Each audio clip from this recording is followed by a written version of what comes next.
السلام عليكم ورحمة الله وبركاته. إن الحمد لله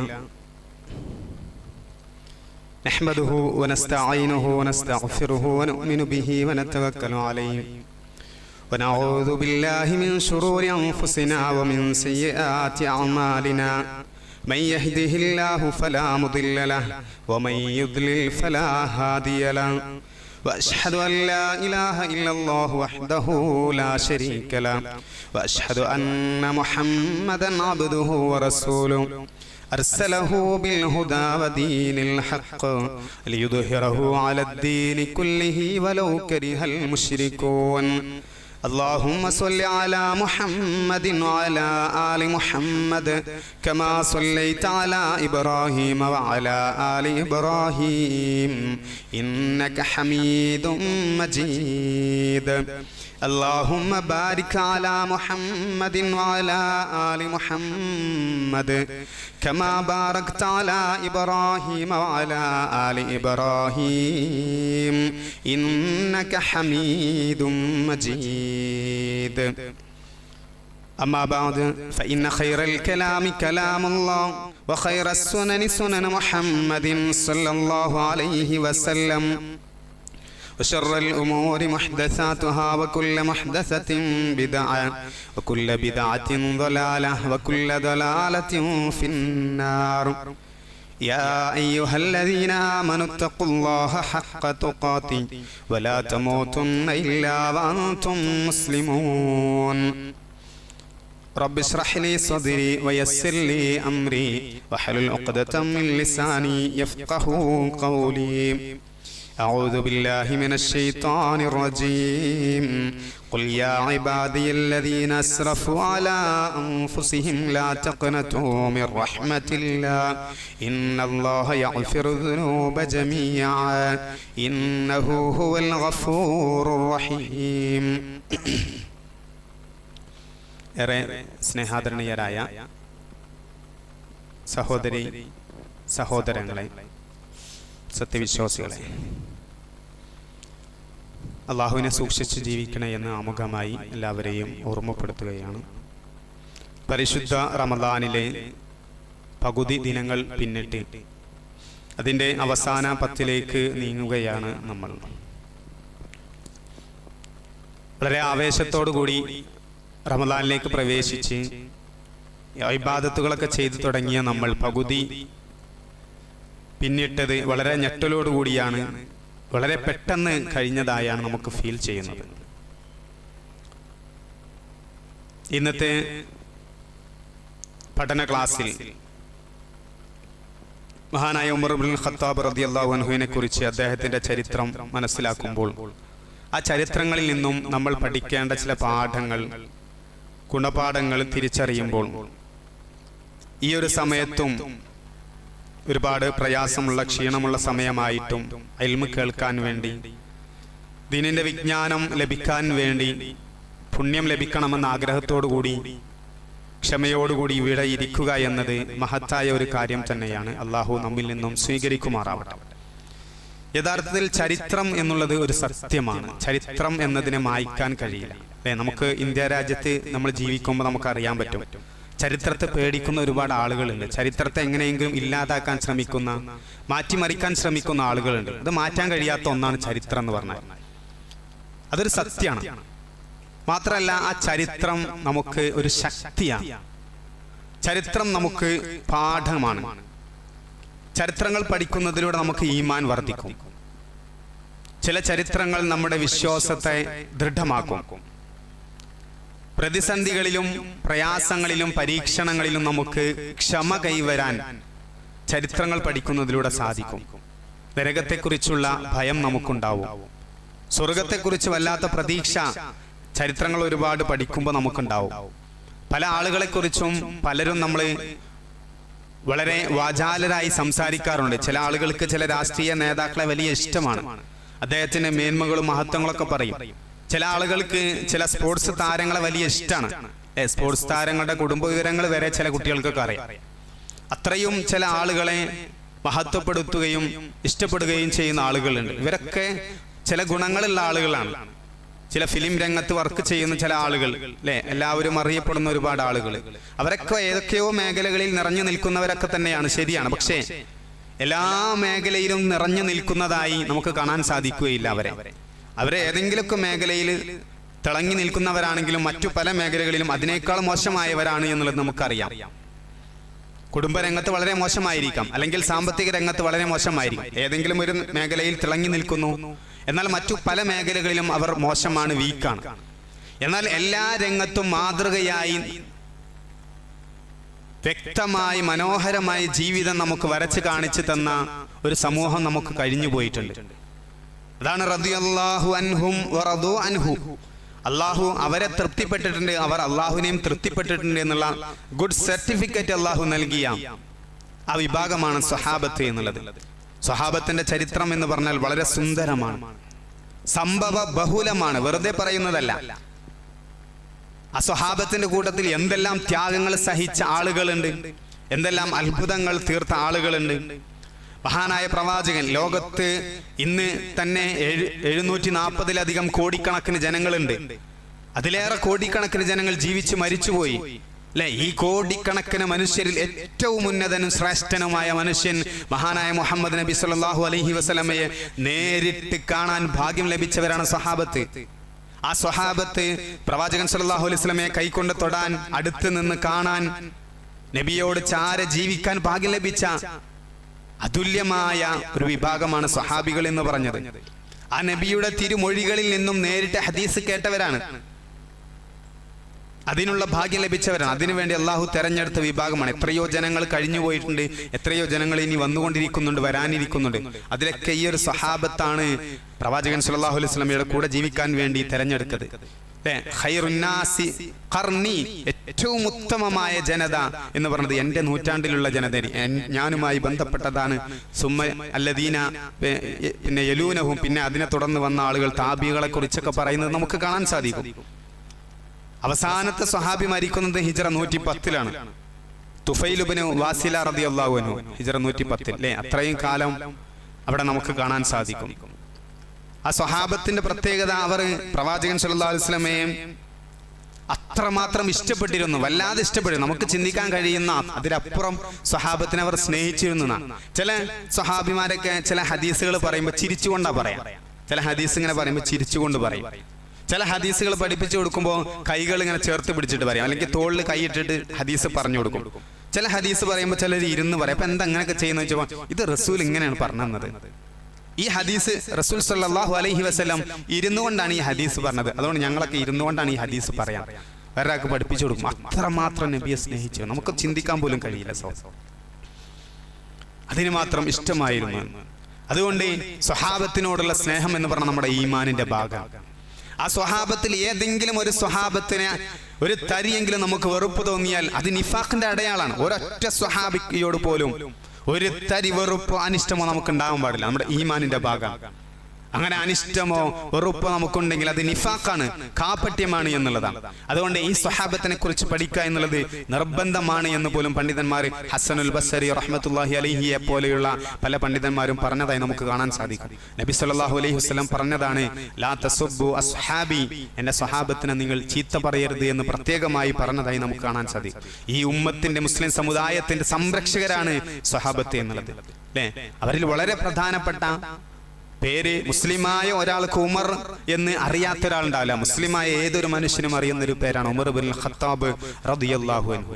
ഇതിലേക്ക് പ്രവേശിക്കുന്നതിന് മുമ്പ്, പിന്നെ ഒരു ക്ലാസ്സിലേക്ക് പ്രവേശിക്കുന്നതിന് മുമ്പ് പറയാം, നമുക്ക് ഈ സ്വഹാബത്തിനെ കുറിച്ച് പറയുമ്പോൾ എല്ലാവരോടും വല്ലാത്തൊരു ഇഷ്ടം നമുക്ക് അറിയാതെ നമ്മുടെ മനസ്സിലുണ്ടാവണം. സ്വഹാബത്തിനോട് വല്ലാത്തൊരു ഇഷ്ടം. അതേപോലെ നബിയുടെ പേര് കേൾക്കുമ്പോൾ സല്ലല്ലാഹു അലൈഹി വസല്ലം നമ്മൾ ചുണ്ടനക്കി തന്നെ പറയാം, നമ്മൾ മടി കാണിക്കണ്ട അല്ലെ. സല്ലല്ലാഹു അലൈഹി വസല്ലം എന്ന് പറയാം, മടി കാണിക്കണ്ട. നമ്മളെ കുറിച്ച് സാധാരണ ചിലർ പറയാം സ്വലാത്തില്ലാത്തവരെന്ന്. അത് നമ്മൾ തന്നെ കാരണക്കാരായി മാറരുത്. സ്വലാത്തുണ്ട് നമുക്ക്. നബിയെ പേര് കേൾക്കുമ്പോൾ വളരെ ആത്മാർത്ഥമായി എൻ്റെ ഉമ്മയെക്കാളും ഉപ്പയെക്കാളും മറ്റെന്തിനേക്കാളും ഞാൻ സ്നേഹിക്കുന്ന എൻ്റെ റസൂലിനെ കുറിച്ച് പറയപ്പെടുമ്പോൾ നമ്മുടെ ഹൃദയത്തിൽ നിന്നും ചുണ്ടുകളിലൂടെ പുറത്തേക്ക് സ്വലാത്ത് ഒഴുകണം. സഹോദരങ്ങളെ, മിണ്ടാതിരിക്കണം. എന്താ, നമ്മൾ സ്വലാത്ത് ചൊല്ലണം. വേറെ ചിലരൊക്കെ ചെല്ലുന്ന പോലെ ഭയങ്കര ഒച്ചയിൽ അലറണ്ടെന്ന് മാത്രം, പക്ഷെ നമ്മൾ ചുണ്ട് പോലും അനങ്ങുന്നില്ലല്ലോ. അപ്പൊ പറയണം. അതേപോലെ പിന്നെ സ്വഹാബത്തിനെ കുറിച്ച് പറയുമ്പോൾ അവരൊക്കെ എത്ര ഉന്നതരാണ്. സ്വർഗ്ഗം ഉറപ്പുണ്ടെന്ന് മുഖത്ത് നോക്കി ജീവനോടെ ഇരിക്കുമ്പോൾ പറഞ്ഞ ആളുകളാണ്. അബൂബക്കറും ഫിൽ ജന്ന, ഉമറും ഫിൽ ജന്ന. ഓരോരുത്തരും ഇങ്ങനെ എണ്ണി പറ. ആ സ്വഹാബത്തിനെ കുറിച്ചൊക്കെ പറയുമ്പോൾ റളിയല്ലാഹു അൻഹു എന്ന് പറയാം. എന്തിനാ നമ്മൾ മടി കാണിക്കണേ? അതുകൊണ്ട് സാന്ദർഭികമായി ഓർമ്മപ്പെടുത്താൻ റളിയല്ലാഹു അൻഹു എന്ന് പറയാം. അതിലൂടെ നമുക്കും കൂലിയിട്ടും അവർക്കും അതിന്റെ പുണ്യം നേടിയെടുക്കാൻ പറ്റും. അതുകൊണ്ട് അത് സാന്ദർഭികമായി ഓർമ്മപ്പെടുത്താൻ. ഈ ഉമർ ഇബ്നുൽ ഖത്താബ് റളിയല്ലാഹു അൻഹു കുറിച്ച് പറയുമ്പോൾ ഒരു കവി പറഞ്ഞു, ഫസ്അലു അൻ കുല്ലി അദിലിൻ ഉമറ ഫസ്അലു അൻ കുല്ലി നസ്രിൻ ഖാലിദ. നീതിയെക്കുറിച്ച് അറിയണമെങ്കിൽ നിങ്ങൾ ഉമറിനെ കുറിച്ച് പഠിച്ചോളൂ. അതുപോലെ തന്നെ വിജയത്തിന്റെ കഥകൾ അറിയണമെങ്കിൽ നിങ്ങൾ ഖാലിദിനെ കുറിച്ച് പഠിക്കൂ. ഒരു കവി പാടിയ പാട്ടാണ്. അതേപോലെ തന്നെ നമുക്ക് കാണാൻ സാധിക്കും അബ്ദുല്ലാഹി ഇബ്നു മസ്ഊദ് റളിയല്ലാഹു അൻഹു പറയാണ്, കാന ഹിജ്റതുഹു നസ്റ. ഉമർ റളിയല്ലാഹു അൻഹു കുറിച്ച് പറയാണ്, വകാന ഇസ്ലാമുഹു ഫത്ഹ. അദ്ദേഹത്തിന്റെ ഹിജ്റ എന്ന് പറഞ്ഞാൽ അത് ഇസ്ലാമിന് വലിയ സഹായമായിരുന്നു. അദ്ദേഹത്തിന്റെ ഇസ്ലാം സ്വീകരണം എന്ന് പറഞ്ഞത് ഇസ്ലാമിന്റെ വിജയമായിരുന്നു എന്നുള്ളതാണ്. അദ്ദേഹം ഹിജ്റ പോയത് വിജയവും, ഹിജ്റ മുസ്ലിങ്ങളുടെ സഹായവും, അതേപോലെ തന്നെ അദ്ദേഹത്തിന്റെ ഇസ്ലാം സ്വീകരണം ഏറ്റവും വലിയ വിജയവുമായിരുന്നു എന്ന് നമുക്ക് കാണാൻ സാധിക്കും. ഉമർ റളിയല്ലാഹു അൻഹു ഇസ്ലാം സ്വീകരിക്കുന്നതിന് മുമ്പ് മുസ്ലിങ്ങളൊന്ന് നിർഭയമായി സമാധാനത്തോടു കൂടി കാബയിൽ പോയിട്ടില്ല. പേടിച്ചുകൊണ്ടാണ് പോയത്. പലപ്പോഴും വലിയ അസ്വസ്ഥരായിക്കൊണ്ടാണ്. കാരണം അത്രയും ഭീകരമായിരുന്നു അവിടെയുള്ള അവസ്ഥ. സ്വസ്ഥമായി ഇബാദത്ത് ചെയ്യാൻ അവർക്ക് പേടിയായിരുന്നു. എന്നാൽ ഉമർ റളിയല്ലാഹു അൻഹു ഇസ്ലാം സ്വീകരിച്ചതോടുകൂടി അതൊക്കെ മാറി. ഉമർ എന്ന പേരിന്റെ അർത്ഥം ദീർഘായുസ്സുള്ളവൻ എന്നാണ്. ദീർഘായുസ്സുള്ളവൻ എന്നുള്ള പേരാണ് അദ്ദേഹത്തിന്റെ അർത്ഥം. അദ്ദേഹത്തിന്റെ ഉപ്പന്റെ പേരാണ് ഖത്താബ്, അല്ലെ നമുക്കൊക്കെ അറിയുന്നത്. ഉമ്മയുടെ പേരാണ് ഹൻതമ. ഹൻതമ എന്നാണ് ഉമ്മാന്റെ പേര്. അദ്ദേഹത്തിന്റെ ഒരു വിളിപ്പേരുണ്ട്. അദ്ദേഹത്തെ വിളിക്കുന്നത് അബൂ ഹഫ്സ് എന്നാണ് വിളിക്കുന്നത്. ആ വിളിപ്പേര് വരാനുള്ള കാരണം പല കാരണങ്ങളായി പറയുന്നത് അദ്ദേഹത്തിന്റെ ശരീരപ്രകൃതി കൊണ്ടാണ് എന്നും, അല്ല അദ്ദേഹത്തിന് ഹഫ്സ എന്ന് പേരുള്ള മകളുള്ളത് കൊണ്ടാണ് എന്നും എന്നൊക്കെ പല അഭിപ്രായങ്ങളുണ്ട്. എന്തായാലും അബൂ ഹഫ്സ് എന്നാണ് അത് അറിയപ്പെടുന്നത്. അദ്ദേഹത്തിന്റെ അറിയപ്പെടുന്ന മറ്റൊരു നാമമാണ് പിന്നെ അമീറുൽ മുഅ്മിനീൻ. അമീറുൽ മുഅ്മിനീൻ എന്നുള്ള വിളി തുടങ്ങിയത് ഉമർ ഇബ്നുൽ ഖത്താബ് റളിയല്ലാഹു അൻഹു. അതിനുശേഷമാണ് മുസ്ലിങ്ങളുടെ നേതാക്കന്മാരൊക്കെ ഭരണാധികാരികൾ അമീറുൽ മുഅ്മിനീൻ എന്നറിയപ്പെട്ടത്. അത് ആദ്യമായി വിളിച്ചത് മുഗീറത്ത് ഇബ്നു ശുഅബ റളിയല്ലാഹു അൻഹു ആണ് ആദ്യം ആ പേര് വിളിച്ചത്. ഉമർ റളിയല്ലാഹു അൻഹു ഉമറുൽ ഫാറൂഖ് എന്നാ പറയില്ലേ? ഉമറിന്റെ കൂടെ ഫാറൂഖ് എന്ന് പറയുന്നുണ്ട്. കാരണം അത് അദ്ദേഹത്തിന്റെ പ്രത്യേകത. സത്യവും അസത്യവും വേർതിരിച്ച് കൃത്യമായി നീതിയോടുകൂടി നടപ്പാക്കാനുള്ള ഒരു ശക്തി, ഒരു കഴിവ് അദ്ദേഹത്തിനുണ്ടായിരുന്നു. വളരെ കണിശമായി സത്യവും അസത്യവും വേർതിരിച്ചറിയാനും നടപ്പാക്കാനൊക്കെ അദ്ദേഹത്തിന്. അതുകൊണ്ട് ഉമറുൽ ഫാറൂഖ് എന്നാണ് പറയാറുള്ളത് റളിയല്ലാഹു അൻഹു. ഒട്ടകത്തെ മേച്ചാണ് അദ്ദേഹത്തിന്റെ ജീവിതം മുന്നോട്ട് പോയത്. അല്ലെ, ഈ ആടും ഒട്ടകം തമ്മിലുള്ളൊരു മാറ്റമുണ്ട്. ഒട്ടകം കുറച്ച് പരുക്കനാണ്. ആടിനെ മേച്ച് നടക്കുന്നവർക്ക് ആ ഒരു സ്വഭാവം ഉണ്ടാവും. നമുക്കറിയാം പല പ്രവാചകന്മാരെ കുറിച്ചും ആടിനെ മേച്ച് ജീവിച്ചിരുന്നു എന്നവരെ ചരിത്രത്തിൽ കാണാൻ പറ്റും. അവരുടെ മനസ്സിന് ലോലമാവാൻ, ഒരുപാട് ക്ഷമയൊക്കെ വരാൻ. ഒട്ടകമാകുമ്പോൾ ആ ഒരു സ്വഭാവമല്ല, കുറച്ച് പരുഷ സ്വഭാവം ഉണ്ടാകും. ഉമർ റളിയല്ലാഹു അൻഹു ഒട്ടകത്തെ മേച്ച് ജീവിച്ച ഒരാളായിരുന്നു. നല്ല കരുത്തുള്ള, നല്ല ആരോഗ്യമുള്ള, കുതിര സവാരിയൊക്കെ നന്നായിട്ട് അറിയുന്ന, കുതിരപ്പുറത്തൊക്കെ അദ്ദേഹത്തിന്റെ ശരീരത്തിൽ നല്ല ഉയരമുള്ള ആളായതുകൊണ്ട് പെട്ടെന്ന് എന്ത് ചെയ്യും, കുതിരപ്പുറത്തൊക്കെ ചാടിക്കയറാൻ വളരെ പരിശീലനം സിദ്ധിച്ച ഒരാളായിരുന്നു. അതേപോലെ ഗുസ്തി മത്സരത്തിൽ അദ്ദേഹത്തെ തോൽപ്പിക്കാൻ ആർക്കും കഴിയുമായിരുന്നില്ല. അതിന്റെ കൂട്ടത്തിൽ തന്നെ അദ്ദേഹം നല്ല ഒരു കവി കൂടിയായിരുന്നു. അതേപോലെ തന്നെ രണ്ട് കൈയും ഉപയോഗിച്ച് അദ്ദേഹം പിന്നെ എഴുതിയിരുന്നു. രണ്ട് കൈയും ഉപയോഗിക്കാനുള്ള അദ്ദേഹത്തിന് ഒരു കഴിവുണ്ടായിരുന്നു എന്നുള്ളതാണ്. കാരണം സാധാരണ നമ്മളെ പലർക്കും വലത് കൈയിനാണ് സ്വാധീനം ഉണ്ടാവുക. സ്വാഭാവിക കൂടുതൽ ആളുകളും വലത് കൈയാണ് എന്തെങ്കിലും എടുക്കാനോ ഒക്കെ ഉപയോഗിക്കാം. ചില ആളുകൾക്ക്, അപൂർവം ചില ആളുകൾക്ക് ഇടത് കൈ ഉണ്ടാവും. എന്നാൽ ഉമർ റളിയല്ലാഹു അൻഹു രണ്ട് കൈ ഒരുപോലെ ഉപയോഗിക്കാൻ കഴിയുമായിരുന്നു അദ്ദേഹത്തിന്റെ പ്രത്യേകത. ആകെ അദ്ദേഹത്തിന് 9 ഭാര്യമാരുണ്ടായിരുന്നു മൊത്തത്തിൽ, എല്ലാ ഭാര്യമാരും കൂടി കൂട്ടിയിട്ട്.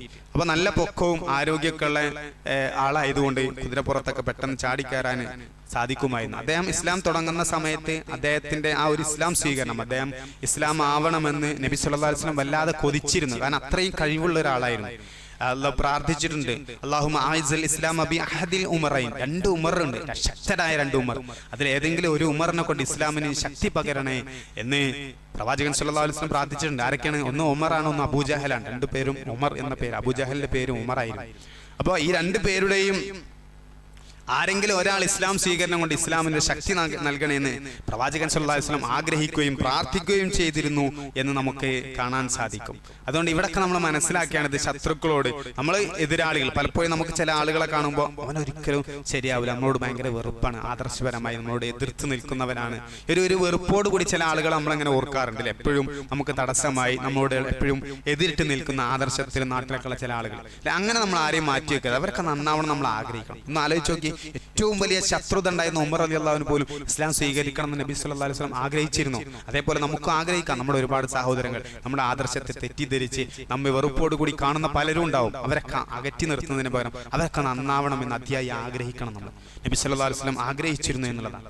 അബൂജഹലിന്റെ അവസ്ഥ എന്താ വെച്ചാൽ, അബൂജഹലിന് സത്യം അറിയാം, സത്യം ഇതാണ് എന്നറിയാം. ഭൗതിക നേട്ടത്തിന് വേണ്ടി അന്നത്തെ ആ മേന്മക്കും അന്നത്തെ ആ ഭരണ നേട്ടത്തിനും ആളുകളുടെ സ്വാധീനത്തിനനുസരിച്ച് അദ്ദേഹം അങ്ങനെ മുന്നോട്ട് പോവുകയാണ്. ഉമർ റളിയല്ലാഹു അൻഹു അങ്ങനെയല്ല. അദ്ദേഹത്തിന് സത്യം അറിയില്ല, നിഷ്കളങ്കമായിട്ട് അവരുടെ കൂടെ കൂടിയതാണ്. സത്യം ഇന്നതാന്ന് അറിയാതെ എന്ത് ചെയ്യാം, അതിൽ ഉറച്ചു നിൽക്കണം. സത്യം അറിഞ്ഞ അദ്ദേഹം മാറും. അതുകൊണ്ട് തന്നെ അള്ളാഹു തെരഞ്ഞെടുത്ത് ഉമർ റളിയല്ലാഹു അൻഹുവിനെയാണ്. സത്യം അറിഞ്ഞതോടുകൂടി അദ്ദേഹത്തിന് പിന്നെ വാശിയൊന്നുമില്ല. സത്യം ശരി ഇസ്ലാമാണെന്ന് അറിഞ്ഞതോടുകൂടി മാറി. അബൂജഹലിന്റെ അവസ്ഥ അതല്ല. അദ്ദേഹത്തിന് സത്യം അറിയാം, പക്ഷേ ചില ഭൗതിക നേട്ടങ്ങൾക്ക് വേണ്ടി അതിൽ തന്നെ ഉറച്ചു നിൽക്കണം. അതുകൊണ്ടാണ് ആ ഒരു ഭാഗ്യം, ഇസ്ലാം സ്വീകരിക്കാനുള്ള ഭാഗ്യം ഉമർ റളിയല്ലാഹു അൻഹുവിന് കിട്ടിയത് എന്ന് നമുക്ക് കാണാൻ സാധിക്കും. എത്രത്തോളം എന്ന് വെച്ചാൽ, മരണത്തിന്റെ ശേഷം മഹാനായ പ്രവാചകൻ മുഹമ്മദ് നബി സല്ലല്ലാഹു അലൈഹി വസല്ലമയുടെ ചാരെ ഖബറിനടുത്ത് കിടക്കാൻ ഭാഗ്യം ലഭിച്ചു. അത്രമാത്രം ഉന്നതിയിലേക്ക് അദ്ദേഹം എത്തി. ഒന്ന് ആലോചിച്ച് നോക്കണം അല്ലെ, രണ്ടുപേരാ നബിയുടെ കൂടെ ഉള്ളത്, അബൂബക്കർ ഉമർ റളിയല്ലാഹു അൻഹുമ. അത്രക്ക് ഭാഗ്യം ലഭിച്ച് അത്രക്ക് ഉന്നത സ്ഥാനത്തേക്ക് അദ്ദേഹം ഉയർന്നു എന്നുള്ളത് നമുക്ക് കാണാൻ സാധിക്കും. അദ്ദേഹം മദ്യപിക്കാൻ വേണ്ടി കഅബയിലേക്ക് പോകുന്ന സമയത്താണ് സൂറത്തുൽ ഹഖയിലെ ചില ഭാഗങ്ങൾ ഇങ്ങനെ കേൾക്കുന്നത്. ആ കേൾവിയാണ് അദ്ദേഹത്തിന്റെ മനസ്സിൽ ചാഞ്ചല്യം ഉണ്ടാക്കിയത്, അദ്ദേഹത്തിന്റെ മനസ്സ് പിന്നെ മാറ്റാൻ കാരണമായത്. അത് കഴിഞ്ഞ് പുറത്തിറങ്ങുന്ന സമയത്ത് ആമിർ ഇബ്നു റബീഅ റളിയല്ലാഹു അൻഹുവിന്റെ ഭാര്യ ഹിജ്റ പോകാൻ വേണ്ടിയിട്ട്, നാട് വിട്ടു പോകാൻ വേണ്ടിയിട്ട് ഇങ്ങനെ ഒരുങ്ങി നിൽക്കാൻ. ആ സമയത്താണ് ഉമർ റളിയല്ലാഹു അൻഹു ചോദിക്കുന്നത്, എങ്ങോട്ടാ പോകുന്നത്? ഉമർ റളിയല്ലാഹുവിന്റെ സ്വഭാവം അനുസരിച്ച് എല്ലാവർക്കും മറുപടി പറയാനൊക്കെ ഒരു പേടിയാണ്. അപ്പോ ആമിർ ഇബ്നു റബീഅ റളിയല്ലാഹു അൻഹുവിന്റെ ഭാര്യ പറഞ്ഞു, നിങ്ങളൊക്കെ ഉപദ്രവിക്കല്ലേ, നിങ്ങളൊന്നും ഞങ്ങളവിടെ സ്വസ്ഥമായിട്ട് ജീവിക്കാൻ സമ്മതിക്കില്ല, അതുകൊണ്ട് ഞങ്ങൾ നാട് വിട്ടു പോവുകയാണെന്ന് പറഞ്ഞപ്പോ ഉമർ റളിയല്ലാഹുവിന്റെ മറുപടി പ്രതീക്ഷിച്ച പോലെയല്ല. രൂക്ഷമായ മറുപടി പറയുന്നതും ശക്തമായ തെറി പറയുന്ന ആളാണ്. പക്ഷെ ഉമർ റളിയല്ലാഹു പറഞ്ഞു, സ്വഹിബുക്കുമുല്ലാ എന്നാ പറഞ്ഞത്, അള്ളാഹു നിങ്ങളുടെ കൂടെ ഉണ്ടാവുന്ന. ആ മറുപടി കേട്ടപ്പോ ഈ ഭാര്യക്ക് വല്ലാത്തൊരു ആശ. എന്താ ഉമർ എന്താ ഇങ്ങനെ പറഞ്ഞത്? സാധാരണ ഉമർ റളിയല്ലാഹുവിന്റെ പ്രതികരണം ഇങ്ങനെയല്ലല്ലോ ഉണ്ടാവില്ല. അപ്പൊ വളരെ അത്ഭുതപ്പെട്ടു. എന്നിട്ട് അദ്ദേഹം വീട്ടിൽ പോയിട്ട് ആമിർ റളിയല്ലാഹു ഭർത്താവിനോട് പറഞ്ഞു, അല്ല ഉമറിന് എന്തെങ്കിലും മാറ്റണ്ടോ, ഉമർ ഇസ്ലാം സ്വീകരിക്കോ? ഒരു പ്രതീക്ഷ. മറുപടി കേട്ടപ്പോ ആ ഭർത്താവ് പറഞ്ഞത്, ആമിർ റളിയല്ലാഹു പറഞ്ഞതേ, ഖത്താബിന്റെ കഴുത ചിലപ്പോൾ ഇസ്ലാം സ്വീകരിക്കും, എന്നാലും ഖത്താബിന്റെ മകൻ ഇസ്ലാം സ്വീകരിക്കുന്നു വിചാരിക്കണ്ട. കാരണം അത്രയും ധിക്കാരി ക്രൂരമായ സ്വഭാവമായിരുന്നു. അതിനെ കുറിച്ച് പറഞ്ഞതാണ്, ഉമർ റളിയല്ലാഹുവിനെ കുറിച്ച് അദ്ദേഹം പറഞ്ഞതാണ്. ഖത്താബിന്റെ കഴുത ഇസ്ലാം സ്വീകരിച്ചാലും ഖത്താബിന്റെ മകൻ ഇസ്ലാം സ്വീകരിക്കാം, ഉമർ റളിയല്ലാഹുവിനെ കുറിച്ച് അദ്ദേഹം പറഞ്ഞതാണ്. ഇവിടെ നമ്മൾ മനസ്സിലാക്കേണ്ടത്, ഏത് കടുത്ത ഹൃദയവും ലോലമാവും എന്നുള്ളതിന് തെളിവാണ് ഉമർ റളിയല്ലാഹു ഇസ്ലാം സ്വീകരണം. എത്ര കടുത്ത ഹൃദയവും ഒന്ന് ലോലമാവും ഖുർആൻ ഹൃദയത്തിൽ പ്രവേശിച്ചാൽ. അപ്പൊ ആരെയും നമ്മൾ അങ്ങനെ മാറ്റി നിർത്തേണ്ട ആവശ്യമില്ല എന്ന് ഈ ചരിത്രം നമുക്ക് മനസ്സിലാക്കി തരും. അതേപോലെ തന്നെ സൂറത്ത് തോഹ കേട്ടിട്ടാണ് ഇസ്ലാം സ്വീകരിച്ചത് എന്നുള്ള ഒരു ചരിത്രം ഉണ്ട്. അതിൽ അത്രമാത്രം പ്രസക്തമല്ല, പലപ്പോഴും പലരും വിശദീകരിക്കാറുള്ളതാണ്. എങ്കിലും അത് അത്രമാത്രം തെളിവിന് കൊള്ളുന്നതല്ല എന്നൊക്കെ നമുക്ക് എന്ത് ചെയ്യാൻ പറ്റും, കാണാൻ പറ്റും. നമുക്കതിന്റെ ചരിത്രം വഴിയെ പറയാം.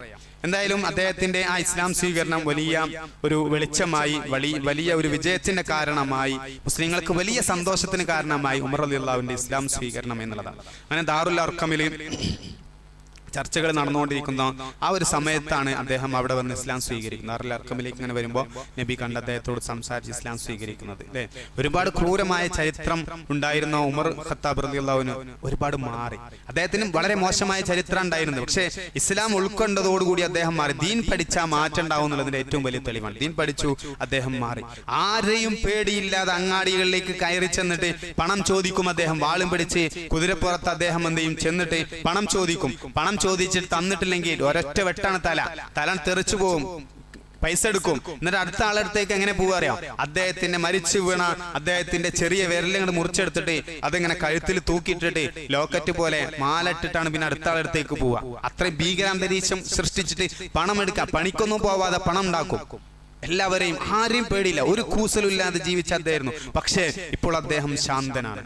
ഇസ്ലാം ഹൃദയത്തിലേക്ക് പ്രവേശിച്ചു. അദ്ദേഹം വളരെ നോർമലാണ്. അദ്ദേഹത്തിന് ഒരുപാട് മാറ്റങ്ങളുണ്ട്. ഒരു ചെറിയ കൊച്ചു കുഞ്ഞിന്റെ കരച്ചിൽ പോലും അദ്ദേഹത്തിന്റെ മനസ്സിനെ നോവിക്കും. ഒരു ചെറിയ കൊച്ചു കുഞ്ഞിന്റെ കരച്ചിൽ പോലും അദ്ദേഹത്തിന്റെ കണ്ണ് നനയിപ്പിക്കുന്ന അവസ്ഥയിലേക്ക് അദ്ദേഹം മാറി. കാരണം ഇസ്ലാമിലേക്ക് അദ്ദേഹം പ്രവേശിച്ചു എന്നുള്ളതാണ്. പ്രിയപ്പെട്ട സഹോദരങ്ങളെ, അതുകൊണ്ട് ആരെയും നമ്മൾ മാറ്റി നിർത്തരുത്, ആരെയും നമ്മൾ അകറ്റി നിർത്തരുത്. ആരും ദുഷ്ടരല്ല, ആരും ക്രൂരരല്ല എന്നുള്ളത് നമ്മൾ മനസ്സിലാക്കണം. ആരോടും അങ്ങനെ അന്ധമായ ഒരു വെറുപ്പ് നമുക്കുണ്ടാവാൻ പാടില്ല. ലഹരി ലഹരിക്ക് അടിമപ്പെട്ട ഒരുപാട് ആളുകൾ ഉണ്ടാവും നമുക്ക് ചുറ്റും. അവരെ നമ്മൾ പൂർണ്ണമായി മാറ്റി നിർത്തല്ല വേണ്ടി, മെല്ലെ ചേർത്ത് പിടിക്കണം. അവർ ചില കാരണങ്ങൾ കൊണ്ട് അങ്ങനെ ആയതാവാം. അവരെ നമ്മൾ വെറുപ്പോട് കൂടി അകറ്റി നിർത്തി കൂടുതൽ തിന്മകളിലേക്ക് തള്ളിവിടുകയല്ല വേണ്ടത് എന്ന് ചരിത്രങ്ങൾ നമ്മൾ പഠിപ്പിക്കുകയാണ്. അക്രമികളായ ആളുകൾ ഉണ്ടാവും, ചില സാഹചര്യങ്ങൾ കൊണ്ട് അക്രമികളായി പോയതായിരിക്കാം, ക്രൂരതകൾ ചെയ്ത ആളുകൾ ഉണ്ടാവും. അവരെ ഒന്നും മാറ്റി നിർത്തണ്ട, അവരൊക്കെ വിളിക്കാം. അവരൊക്കെ വിളിച്ച് ചേർത്ത് പിടിച്ച് സത്യം പറഞ്ഞു കൊടുത്ത് നന്മയുടെ വഴിയിലേക്ക് നമുക്ക് ക്ഷണിക്കേണ്ടതുണ്ട്. അള്ളാഹു വിളിക്കുന്നത് വല്ലാഹു യദഊ ഇലാ ദാരിസ്സലാം, ശാന്തിയുടെ ഭവനത്തിലേക്കാണ് അള്ളാഹു വിളിക്കുന്നത്. ദാറുസ്സലാമിലേക്കാണ് അള്ളാഹു നമ്മെ വിളിക്കുന്നത്. ഒരിക്കലും നിരാശ വേണ്ട എന്ന് അള്ളാഹു പറയുന്നു. ഖുൽ യാ ഇബാദിയല്ലദീന ആമനൂ ഖുൽ യാ ഇബാദിയല്ലദീന അസ്റഫൂ അലാ അൻഫുസിഹിം ലാ തഖ്നതൂ മിർ റഹ്മത്തില്ലാഹ്. സ്വന്തം ഹൃദയങ്ങളോട് അക്രമം പ്രവർത്തിച്ച എൻ്റെ അടിമകളെ, ഇവരെ വിളിച്ചുകൊണ്ട് അള്ളാഹു പറയുന്നു ലാ തഖ്നതൂ മിർ റഹ്മത്തില്ലാഹ്, അള്ളാഹുവിന്റെ കാരുണ്യത്തെ തൊട്ട് നിങ്ങൾ നിരാശപ്പെടേണ്ട. കാരണം ഇന്നല്ലാഹ യഗ്ഫിറു ദുനൂബ ജമീഅ, അള്ളാഹു എല്ലാ പാപങ്ങളും പൊറുക്കും, മുഴുവൻ പാപങ്ങളും പൊറുക്കും. കാരണം ഇന്നഹു ഹുവൽ ഗഫൂറുർ റഹീം, അവൻ ഗഫൂറാണ്, റഹീമാണ്. പ്രിയപ്പെട്ടവരെ, നമ്മൾ റമളാനിന്റെ അവസാന ഭാഗത്തേക്ക് പ്രവേശിക്കുകയാണ്. തൗബ ചെയ്ത് മടങ്ങാനുള്ള ഏറ്റവും നല്ല അവസരമാണ് നമുക്ക് മുമ്പിലുള്ളത്. അള്ളാഹു ഗഫൂറാണ്, അള്ളാഹു റഹീമാണ്.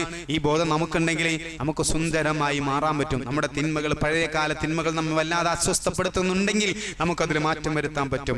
കണ്ണീരിൽ നനഞ്ഞുകൊണ്ട്, കണ്ണുകൾ നനഞ്ഞുകൊണ്ട് അള്ളാഹുവിലേക്ക് കൈകൾ ഉയർത്തിക്കൊണ്ട് പ്രാർത്ഥിക്കാൻ, തൗബ ചെയ്യാൻ നമുക്ക് സാധിക്കണം. അള്ളാഹു ആരെയും നിരാശപ്പെടുത്തുന്നില്ല. അള്ളാഹുവിന്റെ കാരുണ്യത്തെ തൊട്ട് നമ്മൾ നിരാശപ്പെടേണ്ടതില്ല എന്ന് പറയുകയാണ് അല്ലെ. ഉമർ റളിയല്ലാഹു അൻഹു മാറി പരിശുദ്ധ ഖുർആൻ കേട്ടാൽ അദ്ദേഹം കരയുമായിരുന്നു. നബി സല്ലല്ലാഹു അലൈഹി വസല്ലം പറയുന്നുണ്ട്, ഉമർ ഇബ്നുൽ ഖത്താബ് റളിയല്ലാഹു അൻഹുവിന്റെയും അബൂബക്കർ റളിയല്ലാഹുവിന്റെയും കരച്ചിൽ എനിക്ക് ഇങ്ങനെ തിരിച്ചറിയാൻ പറ്റാറുണ്ട്. നിസ്കരിക്കുമ്പോഴേ നബി ഇങ്ങനെ ഇമാമ് നിസ്കരിക്കുമ്പോൾ ബാക്കിന്ന് കരച്ചിൽ ഇങ്ങനെ കേൾക്കുമ്പോൾ അത് ഉമറാണോ കരയുന്നത് അതോ അബൂബക്കറാണോ കരയുന്നത് റളിയല്ലാഹു അൻഹുമാ, അതെനിക്ക് തിരിച്ചറിയാൻ പറ്റാറുണ്ട് എന്ന് നബി സല്ലല്ലാഹു അലൈഹി വസല്ലം പറയും. ഒരിക്കൽ സുബ്ഹ് നമസ്കാരത്തിന് ഇമാമ് നിന്നുകൊണ്ട് ഇങ്ങനെ നിസ്കരിക്കുക, സൂറത്ത് യൂസുഫ് ഇങ്ങനെ പാരായണം ചെയ്യാണ്. ഉമർ റളിയല്ലാഹു അൻഹു ആണ് ഇമാമ് അല്ലെ, ഖലീഫമാരാണ് ഇമാമ് നിൽക്കുക. അപ്പൊ അങ്ങനെ സൂറത്ത് യൂസുഫ് ഇങ്ങനെ പാരായണം ചെയ്യുമ്പോൾ ഖുൽ ഇന്നമാ അശ്കൂ ബസ്തി വഹുസ്നി ഇലല്ലാഹ് വഅലമു മിനല്ലാഹി മാ ലാ തഅലമൂൻ. അത് യൂസുഫ് നബി അലൈഹി ഇസ്ലാം, യാക്കൂബ് നബി അലൈഹി ഇസ്ലാം യൂസുഫ് നബി അലൈഹി ഇസ്ലാമിനെ നഷ്ടപ്പെട്ടുകൊണ്ട്, ഉറക്കം വരുന്നവരുണ്ടെങ്കിൽ മുഖം ഒന്ന് കഴുകി വരട്ടാ, കുഴപ്പമൊന്നുമില്ല. മടിയൊന്ന് കാണിക്കണമെന്ന് മുഖം കഴുകി വന്നാൽ ഉഷാറായിക്കോളും. ഈ ഉറക്കം വരുന്ന ഒരു സമയമാണ്, പ്രശ്നമൊന്നുമില്ല എന്ന് പറഞ്ഞാൽ അന്ന് മുഖം കഴുകി വന്നാൽ ബാക്കി ഉഷാറായിട്ട് കേൾക്കാം. അല്ലെങ്കിൽ ഇങ്ങനെ മുഴുവനായി കിട്ടാൻ പ്രയാസമാവും കേട്ടാ. അന്ന് മുഖം കഴുകി വന്നാൽ പ്രശ്നമില്ല.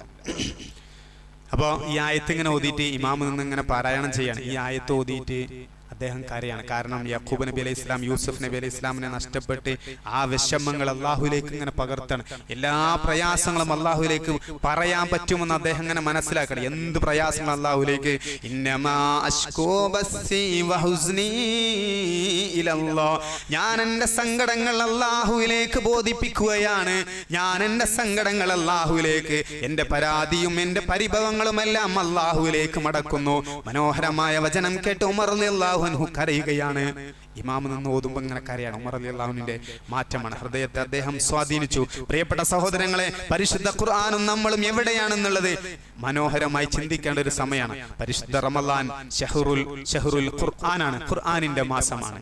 ഷഹ്റുർ റമളാൻ ഷഹ്റുൽ ഖുർആനാണ്, ഖുർആനിന്റെ മാസം കൂടിയാണ്. അപ്പൊ ഖുർആൻ ഇങ്ങനെ പാരായണം, നമ്മൾ എത്ര ആയത്തുകൾ നമ്മൾ കേട്ടു, എത്ര ആയത്തുകളിലൂടെ നമ്മൾ കടന്നുപോയി, എന്നിട്ട് എവിടെയാണ് നമ്മൾ എന്നിങ്ങനെ ശരിക്കും ആലോചിക്കണം അല്ലെ. ഖുർആനിലെ ഓരോ ആയത്തുകൾ, ഇന്ന അദാബ റബ്ബിക ലവാഖിഅ, തീർച്ചയായും അല്ലാഹുവിന്റെ ശിക്ഷ അത് നടക്കുന്നത് തന്നെയാണ്. ഈ ആയത്തിനെ കുറിച്ച് കേട്ട് ഇത് മനസ്സിലാക്കിയിട്ട് അദ്ദേഹം അങ്ങനെ ഒരു മാസക്കാലം രോഗിയെപ്പോലെ അസ്വസ്ഥനായി നടന്നു. അദ്ദേഹത്തിന്റെ ശരീരമൊക്കെ ക്ഷീണിച്ചു പോയി. ഒരൊറ്റ ആയത്ത് കേട്ടിട്ട്, ഒരായത്ത് അദ്ദേഹത്തിന്റെ മനസ്സിലിങ്ങനെ വന്നിട്ട് വല്ലാത്ത പ്രയാസം ഉണ്ടാക്കി എന്നുള്ളത് നമുക്ക് കാണാൻ സാധിക്കും. അദ്ദേഹത്തിന്റെ അവസ്ഥ, നമ്മൾ എത്ര ആയത്തുകൾ കേട്ടു അല്ലേ, ഒരുപാട് ആയത്തുകൾ നമ്മൾ കേട്ടില്ലേ. നമ്മൾ എപ്പോഴും ഇങ്ങനെ ഓതുന്നു. ഖുർആൻ ഓതിയിട്ട് എപ്പോഴെങ്കിലും നമുക്ക് കരച്ചിൽ വന്നിട്ടുണ്ടോ? വലൗ തറാ ഇദിൽ മുജ്രിമൂന നാകിസൂ റൂസിഹിം ഇൻദ റബ്ബിഹിം റബ്ബനാ അബ്സർനാ വസമിഅനാ ഫർജിഅനാ നഅമൽ സാലിഹാ ഇന്നാ മൂഖിനൂൻ. സൂറത്തു സജ്ദയിൽ നിന്നും പലതവണ നമ്മൾ കേട്ട ആയത്താണ്. പക്ഷേ എപ്പോഴെങ്കിലും നമ്മൾ ചിന്തിച്ചിട്ടുണ്ടോ അള്ളാഹിന്റെ മുമ്പിൽ കുറ്റവാളികൾ അള്ളാഹുവിന്റെ മുമ്പിൽ തലയും താഴ്ത്തി നിൽക്കേണ്ട ഭീകരമായൊരവസ്ഥ എങ്ങാനും നീ കണ്ടിരുന്നെങ്കിൽ നീ അറിഞ്ഞിരുന്നെങ്കിൽ നീ കണ്ടിരുന്നെങ്കിൽ ആ ഭീകരമായ അവസ്ഥയെക്കുറിച്ച് ഇങ്ങനെ ഖുർആൻ പറയാൻ ഇതൊക്കെ നമ്മൾ എത്ര പ്രാവശ്യം ഓതിപ്പോയി, ഇങ്ങനെ എത്ര ആയത്തുകൾ നമ്മളിങ്ങനെ കഴിഞ്ഞു പോയി അല്ലെ. ഒരുപാട് തിരക്കുള്ള സമയത്ത്, തലയിൽ ഒരുപാട് ബിസിയുള്ള സമയത്ത് ചിലപ്പോൾ നമ്മൾ ആരെങ്കിലുമൊക്കെ നമ്മോട് പറഞ്ഞാലും മിണ്ടിയാലും ചിലപ്പോൾ നമ്മൾ കാണൂല. ചിലപ്പോൾ അങ്ങനെയാണ്, ഭയങ്കര തിരക്കുള്ള സമയത്ത് അല്ലെ നമുക്ക് വേണ്ടപ്പെട്ട ആൾ ആശുപത്രിയിൽ പ്രയാസപ്പെട്ട് നിൽക്കാൻ നമ്മൾ അങ്ങോട്ട് ഓടുകയാണ്, അല്ലെങ്കിൽ അവർക്ക് വേണ്ടിയുള്ള മരുന്നിന് വേണ്ടിയുള്ള നെട്ടോ ആ സമയത്ത് അറിയുന്ന ആരെങ്കിലും ഒന്നും സലാം പറഞ്ഞാൽ ചിലപ്പോൾ നമ്മളൊന്നും കണ്ടിട്ട് പോലും ഉണ്ടാവില്ല. കാരണം നമ്മുടെ മൈൻഡ് അങ്ങനെയാണ്. അപ്പൊ നമ്മൾ ചിലത് കാണൂല. ചില തിരക്കുള്ള സമയത്ത് ഭീകരമായ നാളേക്ക് ഇത്ര ലക്ഷം കടം നാളെ തന്നെ വീട്ടണം, എന്താ ചെയ്യാന്നൊക്കെ ആലോചിച്ച് തല പുകഞ്ഞു നിൽക്കുന്ന സമയത്ത് ആരെങ്കിലും വന്നിട്ട് തിരിച്ച് വർത്താനം പറഞ്ഞാലൊക്കെ നമ്മളൊക്കെ തിരിച്ച് പറഞ്ഞിട്ടൊക്കെ ഉണ്ടാവും എന്താ കാര്യം എന്നൊക്കെ ചോദിച്ചിട്ടുണ്ടാവും. പക്ഷെ അതൊന്നും നമ്മളെ തലയുണ്ട്, നമ്മളെ ഓർമ്മയിൽ തന്നെ ഉണ്ടാവില്ല. ഓൻ വന്നു പോയതൊന്നും നമ്മൾ അറിഞ്ഞിട്ടില്ല. കാരണം അങ്ങനെയാണ് മനുഷ്യന്റെ ഇവിടുത്തെ അവസ്ഥ പോലും. എന്നാൽ പരലോകത്തെ അവസ്ഥ എന്തായിരിക്കും? പരലോകത്തെ അവസ്ഥ പരിശുദ്ധ ഖുർആൻ പറയും, യൗമ യഫിറുൽ മർഉ മിൻ അഖീഹി വ ഉമ്മിഹി വ അബീഹി വ സാഹിബതിഹി വ ബനീഹി. കാരണം എന്താ? ലികുല്ലി ഇംറിഇൻ മിൻഹും യൗമൈദിൻ ശഅ്നുൻ യുഗ്നീ. അല്ലേ, അന്ന് എല്ലാവരും വിട്ടോടി പോകും. അപ്പൊ നമുക്ക് മനസ്സിലാവില്ല. ഈ ദുനിയാവത്തെ സംഗതി പറയുമ്പോൾ തന്നെ നമുക്ക് ശരിക്കും മനസ്സിലാവും. ഇവിടെ തന്നെ എന്തെങ്കിലും തിരക്കുണ്ടാകുമ്പോൾ ബാക്കിയുള്ളവരൊന്നും നമ്മൾ കാണുന്നില്ല, ബാക്കിയുള്ളവരൊന്നും മിണ്ടാൻ നമുക്ക് കഴിയുന്നില്ല. എന്നാൽ പരലോകത്തെ ഭീകരമായ അവസ്ഥ എന്തായിരിക്കും? എല്ലാവരും മക്കളും ഉമ്മയും ബാപ്പി ആരും നമ്മൾ കാണൂല എന്ന് പറഞ്ഞ വെറുതെ അല്ല, അത്ര ഭീകരമായ ഒരു അവസ്ഥയാണ്. അതിന്റെ കാരണം എന്താ? ലികുല്ലി ഇംറിഇൻ മിൻഹും യൗമൈദിൻ ശഅ്നുൻ യുഗ്നീ. ഓരോരുത്തർക്കും അവരുടെ കാര്യം തന്നെയുണ്ട്. പ്രവാചകന്മാർ പോലും ഭയപ്പെട്ട് നിൽക്കുകയാണ്. ആദം നബി അലൈഹി സ്വലാത്തു വസ്സലാം ഷഫാഅത്തിന് വേണ്ടി ചെല്ലുമ്പോൾ ഒഴിഞ്ഞു മാറും, ഇബ്രാഹിം നബി അലൈഹി സ്വലാം ഒഴിഞ്ഞു മാറും, നൂഹ് നബി അലൈഹി സ്വലാത്തു വസ്സലാം ഒഴിഞ്ഞു മാറും, മൂസാ നബി അലൈഹി സ്വലാത്തു വസ്സലാം ഒഴിഞ്ഞു മാറും. അവസാനം മുഹമ്മദ് നബി സല്ലല്ലാഹു അലൈഹി വസല്ലം ഷഫാഅത്തിന് വേണ്ടി സുജൂദിൽ കിടക്കും. എന്താ? അവർക്ക് പോലും പേടിയാണ്, പ്രവാചകന്മാർക്ക് പോലും പേടിയാണ് അള്ളാഹിന്റെ മുമ്പിലേക്ക് ചെല്ലാൻ. അവർ പോലും സ്വന്തം കാര്യത്തെക്കുറിച്ച് ഓർത്ത് നിൽക്കുകയാണ്. ഇങ്ങനെ എത്ര വചനങ്ങൾ പരിശുദ്ധ ഖുർആനിലുണ്ട്. ഖുർആൻ ഇങ്ങനെ ഓതിപ്പോവുക എന്നതിന് പകരം അതിന്റെ ആഴങ്ങളിലേക്ക് ഇറങ്ങാൻ ഈ പരിശുദ്ധ റമദാൻ നമ്മൾ സമയം കണ്ടെത്തണം. വെറുതെ നമ്മൾ എല്ലാ ദിവസവും ക്ലാസ് വെക്കുന്നുണ്ട്, ക്ലാസ് ഇങ്ങനെ കേൾക്കുന്നുണ്ട്, അതൊരു ചടങ്ങ് പോലെ അങ്ങ് നടന്നു പോകുന്നുണ്ടല്ലോ. ഓരോ ക്ലാസ് എന്തെങ്കിലും ഒരു ക്ലാസ്സിന് എന്തെങ്കിലും ഒരു മാറ്റം ഉണ്ടായാൽ അത് തന്നെയാണ് ഏറ്റവും വലുത്. അല്ലാതെ അങ്ങനെ ക്ലാസ് കൃത്യമായിട്ട് നടക്കുന്നുണ്ട് എന്നല്ല, നേരെ മറിച്ച് ആ ക്ലാസ്സിൽ കേട്ട് അതിനനുസരിച്ച് എന്തെങ്കിലും ഒരു മാറ്റം, പരിശുദ്ധ ഖുർആൻ പഠിക്കണം എന്നൊരു തോന്നൽ, ഒരായത്ത് കേൾക്കുമ്പോൾ ഒരായത്ത് ഇങ്ങനെ ഓതുമ്പോൾ അതിന് എന്ത് ചെയ്യുക, അതിനെക്കുറിച്ച് ചിന്തിക്കണം. അല്ലെങ്കിൽ ഖുർആൻ ഓതിയിട്ട് കരയാൻ വേണ്ടിയുള്ള ഒരു ശ്രമം നമ്മൾ നടത്തുക. അല്ലെ, അങ്ങനെ ഖുർആൻ ഓതിയിട്ട് മറ്റുള്ളവരെ കാണിക്കാനല്ല കേട്ടോ, ഒറ്റക്ക്. അല്ലെ, ചില ആളുകൾ മറ്റുള്ളവരെ കാണിക്കാൻ വേണ്ടി, അതിന് വേണ്ടി നമുക്ക് ഖുർആൻ ഓതി കരയാന്നുള്ളത് പുണ്യാണ്. അത് അതിനെക്കുറിച്ച് ആലോചിക്കുക എന്നുള്ളത് പുണ്യമുള്ള കാര്യമാണ്. അപ്പൊ അതൊക്കെ നമ്മളൊന്ന് ശ്രമിക്കുക. ഈ റമദാനൊക്കെ അതിനുള്ള ഏറ്റവും നല്ല അവസരമാണ് എന്നുള്ളത് സാന്ദർഭികമായി ഓർമ്മപ്പെടുത്തുകയാണ്. പിന്നെ അബൂബക്കർ റളിയല്ലാഹു അൻഹുവിന്റെ അവസാന സമയം നമുക്ക് കാണാൻ സാധിക്കും. 63-ാമത്തെ വയസ്സിൽ തന്നെയാണ് അബൂബക്കർ റളിയല്ലാഹു അൻഹു മരിക്കുന്നത്. ആ സമയത്താണ് ഉമർ റളിയല്ലാഹു അൻഹു തെരഞ്ഞെടുക്കുന്നത്. ഉമർ റളിയല്ലാഹു അൻഹു അടുത്ത ഖലീഫയായിട്ട് മരിക്കുന്നതിന് തൊട്ട് മുമ്പേ ആ ഒരു പ്രയാസമുള്ള സമയത്ത് ഉമർ റളിയല്ലാഹു അൻഹു തെരഞ്ഞെടുക്കുക. അപ്പോൾ ആളുകളൊക്കെ പരാതി പറഞ്ഞാൽ എന്താ പറയുക, ഉമർ റളിയല്ലാഹു അൻഹു ഭരണാധികാരിയാക്കാൻ പറ്റില്ല. ചില ആളുകൾക്കൊക്കെ ഉള്ള ഒരു പ്രശ്നമാണ്. കാരണം അദ്ദേഹത്തിന് ഒരു കാഠിന്യമുള്ള ആളാണ്. ഉമർ റളിയല്ലാഹു അൻഹു എന്ന് പറഞ്ഞാൽ ഒരു പരുഷ സ്വഭാവിയാണ്, ഒരു കാഠിന്യം, ഒരു സ്ട്രോങ് അധികമാണ് നമ്മൾ അറിയില്ല, അവൻ കുറച്ച് സ്ട്രോങ് ഏറെയാണെന്ന് അറിയില്ല. അതേപോലെ ഉമർ റളിയല്ലാഹു അൻഹുവിനെ കുറിച്ച് ആളുകളൊക്കെ ഇങ്ങനെ പറഞ്ഞു. അപ്പോ അബൂബക്കർ റളിയല്ലാഹു അൻഹു മറുപടി എന്താ പറയാ, ആകാശത്തിന് ചുവട്ടിലെ ഏറ്റവും ഹൈറായിട്ടുള്ള ഏറ്റവും ഉത്തമനായിട്ടുള്ള ഒരു മനുഷ്യനെയാണ് ഞാൻ തെരഞ്ഞെടുത്തിട്ടുള്ളത്. നിങ്ങൾ അതിന്റെ അപ്പുറത്തേക്ക് ഒന്നും പറയണ്ട. ആകാശത്തിന് ചുവട്ടിൽ ഇനി ഇത്ര നല്ലൊരു മനുഷ്യൻ വേറെ ഇല്ല എന്നാ പറഞ്ഞത്. അബൂബക്കർ ഭരണം അദ്ദേഹത്തിന് ഏൽപ്പിച്ചു കൊടുത്തു. അതെ, ഉമർ റളിയല്ലാഹു അൻഹു ഭരണമേറ്റു. അദ്ദേഹം പറഞ്ഞു, അതെ, ഞാൻ ശിദ്ദത്തുള്ളവനാണ്, ഞാൻ കുറച്ച് കാഠിന്യം കൂടുതലുള്ളവനാണ്. എന്റെ കാഠിന്യം നബിയെയും അബൂബക്കറിനെയും മറികടന്നിട്ടില്ല ഇതുവരെ എന്റെ സ്ട്രോങ് നബിക്കെതിരെ തിരിഞ്ഞിട്ടില്ല. നബി പറഞ്ഞതിന്റെ അപ്പുറത്തേക്ക് ഒരു തരി പോലും ഞാൻ പോയിട്ടില്ല. അബൂബക്കർ പറഞ്ഞതിന്റെ അപ്പുറത്തേക്ക് ഞാൻ പോയിട്ടില്ല. അതിന്റെ അപ്പുറത്തെ എന്റെ സ്ട്രോങ് ഒക്കെ ഉള്ളൂ, അതിന്റെ അപ്പുറത്ത് ഉണ്ടായിട്ടില്ല എന്നുള്ളതാണ്. അല്ലെ, പല സന്ദർഭങ്ങൾ നമുക്ക് കാണാൻ പറ്റും. വാളെടുത്ത് രൂക്ഷതയോടുകൂടി വരും. നബി പറയും, വേണ്ട ഉമറേ, അതോടുകൂടി അടങ്ങും, അത്രയേ ഉള്ളൂ. അതിന്റെ അപ്പുറത്തേക്ക് ആരും ധിക്കരിച്ചിട്ടില്ല ഒരിക്കലും. ദീനിന് വേണ്ടിയായിരുന്നു അവർ അദ്ദേഹത്തിന്റെ ശിദ്ദത്ത്. മുനാഫിക്കുകളോടും കാഫിറുകളോടുമായിരുന്നു, അക്രമങ്ങൾക്കും അനീതിക്കുമെതിരായിരുന്നു അദ്ദേഹത്തിന്റെ ആ സ്ട്രോങ് എന്ന് അദ്ദേഹം തന്നെ പറയാണ്. അല്ലെ, ഇവിടെ നമ്മൾ മനസ്സിലാക്കണം, ചില സമയത്ത് ചില ശക്തമായ തീരുമാനങ്ങൾ ദീനിന്റെ പേരിൽ എടുക്കേണ്ടി വരും. അല്ലെ, എപ്പോഴും എല്ലാവരോടും ചിരിച്ചും ഒരു ഭാഗമായ നിലയിൽ ഇങ്ങനെ പോകാൻ, ചില ആദർശത്തിന്റെ വിഷയം ചിലപ്പോൾ ചില രംഗത്തൊക്കെ കുറച്ചൊന്ന് സ്ട്രോങ് ആവേണ്ടി വരും എന്നുള്ളത് കൂടി നമ്മൾ മനസ്സിലാക്കണം. മനസ്സിലാക്കണം. എന്നാൽ വ്യക്തിപരമായ കാര്യത്തിൽ അങ്ങനെ ആവാനും പാടില്ല. ദീനിന്റെ രംഗത്താണ് നമ്മൾ നേരെ തിരിച്ചാണ്. വ്യക്തിപരമായ വിഷയത്തിൽ കുടുംബത്തിന് എന്തേലും പറഞ്ഞാൽ അത് പറയണ്ട, അത് പറഞ്ഞാൽ എന്റെ സ്വഭാവം മാറുന്നു. ദീനിനെ പറ്റി എന്ത് പറഞ്ഞാലും നബിനെ പറ്റി എന്ത് ചീത്ത പറഞ്ഞാലും ആദർശത്തിൽ അങ്ങനെ എന്താണെങ്കിലും കുഴപ്പമില്ല. നേരെ തിരിച്ചാൻ വേണ്ടത് ആദർശത്തിലാണ് നമുക്ക് സ്ട്രിക്റ്റ് വേണ്ടത്. ആദർശത്തിന് വിട്ടുവീഴ്ച ഇല്ലാതാവണം. വ്യക്തിപരമായ വിഷയങ്ങൾ നമ്മൾ വിട്ടുവീഴ്ച ചെയ്യണം. നബി സല്ലല്ലാഹു അലൈഹി വസല്ലം അതേപോലെ ഒരുപാട് മാതൃകകൾ നമുക്ക് കാണാൻ സാധിക്കും. അങ്ങനെ അദ്ദേഹം അത് തെരഞ്ഞെടുത്ത് അദ്ദേഹം അതിനുവേണ്ടി പ്രാർത്ഥിക്കണം. മനസ്സിലോലമാവാൻ വേണ്ടി പ്രാർത്ഥിച്ചുകൊണ്ട് അദ്ദേഹം തെരഞ്ഞെടുക്കുന്നത്, അദ്ദേഹം പിന്നെ ഖലീഫയായി മാറുന്നത്, ലോല ഹൃദയനാവാൻ പ്രാർത്ഥിച്ചുകൊണ്ട് ഖിലാഫത്ത് ഏറ്റെടുക്കുന്നത് നമുക്ക് കാണാൻ സാധിക്കും. ഖിലാഫത്ത് ഏറ്റെടുത്തതോടെ അദ്ദേഹം ആകെ മാറാണ്. ഉമർ റളിയല്ലാഹു അൻഹു ആകെ മാറി. ആ ജനങ്ങളുടെ ക്ഷേമം അന്വേഷിച്ച് വേഷം മാറി നടക്കണം. പല സമയത്തും വേഷം മാറി നടക്കണം. ആളുകൾ അറിയാതെ ജനങ്ങളുടെ അവസ്ഥ എന്താണെന്ന് പരിശോധിക്കുന്ന ഒരവസ്ഥ പലപ്പോഴും നമുക്ക് കാണാൻ സാധിക്കും. ഒരിക്കൽ ഒരു ആറാബി വന്നിട്ട് പിന്നെ ഒരു പരാതി പറയാം. പരാതിയൊക്കെ പറയുമ്പോൾ പരിഹരിക്കാൻ കഴിയുന്നില്ല. എന്താണ് പ്രശ്നം? പരിഹരിക്കാൻ കഴിയുന്നില്ല. അത് പരാതി മുഴുവനാക്കാതെ തിരിച്ചു പോകുമ്പോൾ ഉമർ റളിയല്ലാഹു അൻഹു പറഞ്ഞു, അദ്ദേഹം പറയാണ്, എന്നാ അത് പരലോകത്ത് വെച്ച് തീർക്കാം, ഇവിടെ തീർക്കാൻ പറ്റും, ഈ പരലോകത്ത് വെച്ച് തീർക്കാം. ഉമർ റളിയല്ലാഹു അൻഹു എന്താ ചെയ്താൽ പരലോകത്തേക്ക് ഒന്നും വെക്കണ്ട, അദ്ദേഹം ധരിച്ച വസ്ത്രം ഊരി നൽകി. ആ പരാതി അദ്ദേഹത്തിന് ഇല്ലായ്മയുടെ പരാതി പറഞ്ഞപ്പോൾ ധരിച്ച വസ്ത്രം ഊരി നൽകി. എനിക്ക് വസ്ത്രം ഇല്ലെങ്കിലും വേണ്ടില്ല, ഈ പരാതി പരലോകത്തേക്കൊന്നും വെക്കരുത് എന്ന് പറഞ്ഞു. അത്രയും പരലോകത്തെ കുറിച്ച് ഭയപ്പെട്ട് ജീവിച്ച ഒരാളായിരുന്നു എന്നുള്ളത് നമുക്ക് കാണാൻ സാധിക്കും.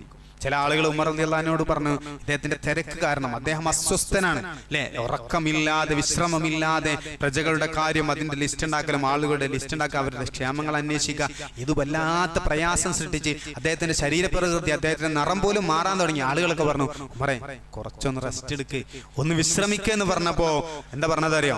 ഞാന് പകലിൽ വിശ്രമിച്ചാൽ പ്രജകളുടെ കാര്യം ആര് നോക്കും? ജനങ്ങളെ കാര്യം ആരാ നോക്കുക? ഞാൻ രാത്രി വിശ്രമിച്ചാൽ എന്റെയും കുടുംബത്തിന്റെയും എന്റെ സ്വന്തം കാര്യം, അള്ളാഹുവിനോടുള്ള എനിക്ക് ബാധ്യതകൾ ആര് നോക്കും? പിന്നെ എപ്പോഴാണ് ഞാൻ ഉറങ്ങുക? എപ്പോഴാണ് എനിക്ക് വിശ്രമിക്കാൻ സമയം? ഭരണാധികാരിയുടെ അവസ്ഥ അല്ലെ. ഇന്നത്തെ ഭരണാധികാരികൾ സുഖലോലുപന്മാരായി സ്വന്തം കാര്യവുമായി ചുറ്റിക്കറങ്ങി നടക്കുമ്പോൾ, ഇലക്ഷന്റെ സമയവുമാവുമ്പോ അല്ലെ ഫുള്ള് തുറന്നു വെച്ച പുഞ്ചിരിയുമായി ജനങ്ങളുടെ ഇടയിലേക്ക് വരും. ഇലക്ഷൻ കഴിഞ്ഞാൽ പിന്നെ യാതൊരു ബന്ധമില്ലാത്ത ഇന്നത്തെ രാഷ്ട്രീയ നേതാക്കൾക്ക് വലിയ പാഠങ്ങളുണ്ട് അല്ലെ. ഗാന്ധിജി പോലും പറഞ്ഞത്, ഉമർ റളിയല്ലാഹു അൻഹുവിന്റെ ഭരണത്തെക്കുറിച്ച് പുകഴ്ത്തി പറഞ്ഞത് നമുക്ക് കാണാൻ സാധിക്കും. വളരെ മനോഹരമായ ഒരു ഭരണ മാതൃക മഹാനായ ഉമർ ഇബ്നുൽ ഖത്താബ് റളിയല്ലാഹു അൻഹുവിൽ നമുക്ക് കാണാൻ സാധിക്കും. ഒരു കൊച്ചു കുഞ്ഞിന്റെ കരച്ചിലൊരിക്കൽ ഒരു കുടിലിൽ നിന്ന് ഇങ്ങനെ കേൾക്കാൻ. അപ്പൊ ആ കരച്ചിൽ അവിടെ ചെല്ലുമ്പോ എന്താണ് പ്രശ്നം? ആ കരയിൽ എന്റെ നാട്ടിലൊരു കരയുന്ന കുഞ്ഞിന്റെ പ്രശ്നത്തിൽ പോലും അദ്ദേഹം ഇടപെടാണ്. അവിടെ ചെന്നിട്ട് പറയാണ്, എന്താണ് ആ കുഞ്ഞിന്റെ കരച്ചിലൊന്ന് മാറ്റുമെന്ന് പറയുമ്പോ കുഞ്ഞിന്റെ മുമ്പ് പുറത്തേക്ക് വിളിച്ചു പറയുന്നത്, ഈ കുഞ്ഞിന്റെ കരച്ചില് മുലപ്പാല് നിർത്താനുള്ള പരിശീലനത്തിലാണ്. കരച്ചില് കുറച്ച് കരഞ്ഞാലും അതങ്ങനെ നിർത്തിക്കൊള്ളും. അങ്ങനെ മുലപ്പാല് നിർത്തി ശീലമാവണം. കുറച്ചാണ് കരഞ്ഞാലും പ്രശ്നമല്ല, എന്നാലേ റേഷൻ കിട്ടുള്ളൂ എന്ന് ഇവിടുത്തെ ഭരണാധികാരിന്റെ ഓർഡർ ഉണ്ട് എന്ന് പറഞ്ഞപ്പോ ഉമർ റളിയല്ലാഹു അൻഹു തരിച്ചു പോവാൻ. അല്ലെ, ആരാ ഭരണാധികാരി? ഇദ്ദേഹം തന്നെയാണ്. ഉമർ റളിയല്ലാഹു അൻഹു തന്നെയാണ് അത് കേൾക്കുന്നത്. ആ ഉടനെ പോയിട്ട് തിരുത്താണ് അല്ലെ. ഇനി ജനിച്ച ഓരോ കുട്ടിക്കും, പാല് കുടിക്കുന്ന കുട്ടിയാണെങ്കിലും അവർക്കൊക്കെ റേഷൻ അറിയണ്ടേ.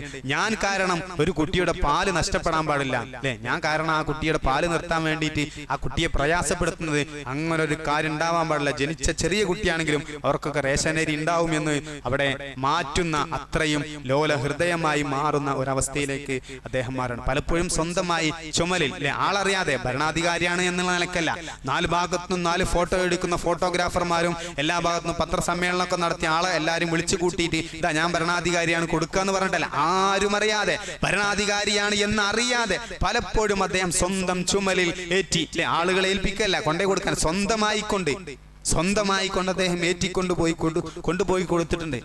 പ്രായമുള്ള ചില സ്ത്രീകൾക്ക് വീട്ടിൽ ആരുമില്ല എന്ന് കാണുമ്പോൾ ആരും അറിയാതെ അങ്ങനെ സഹായം എത്തിച്ചു നൽകിയിട്ടുണ്ട്.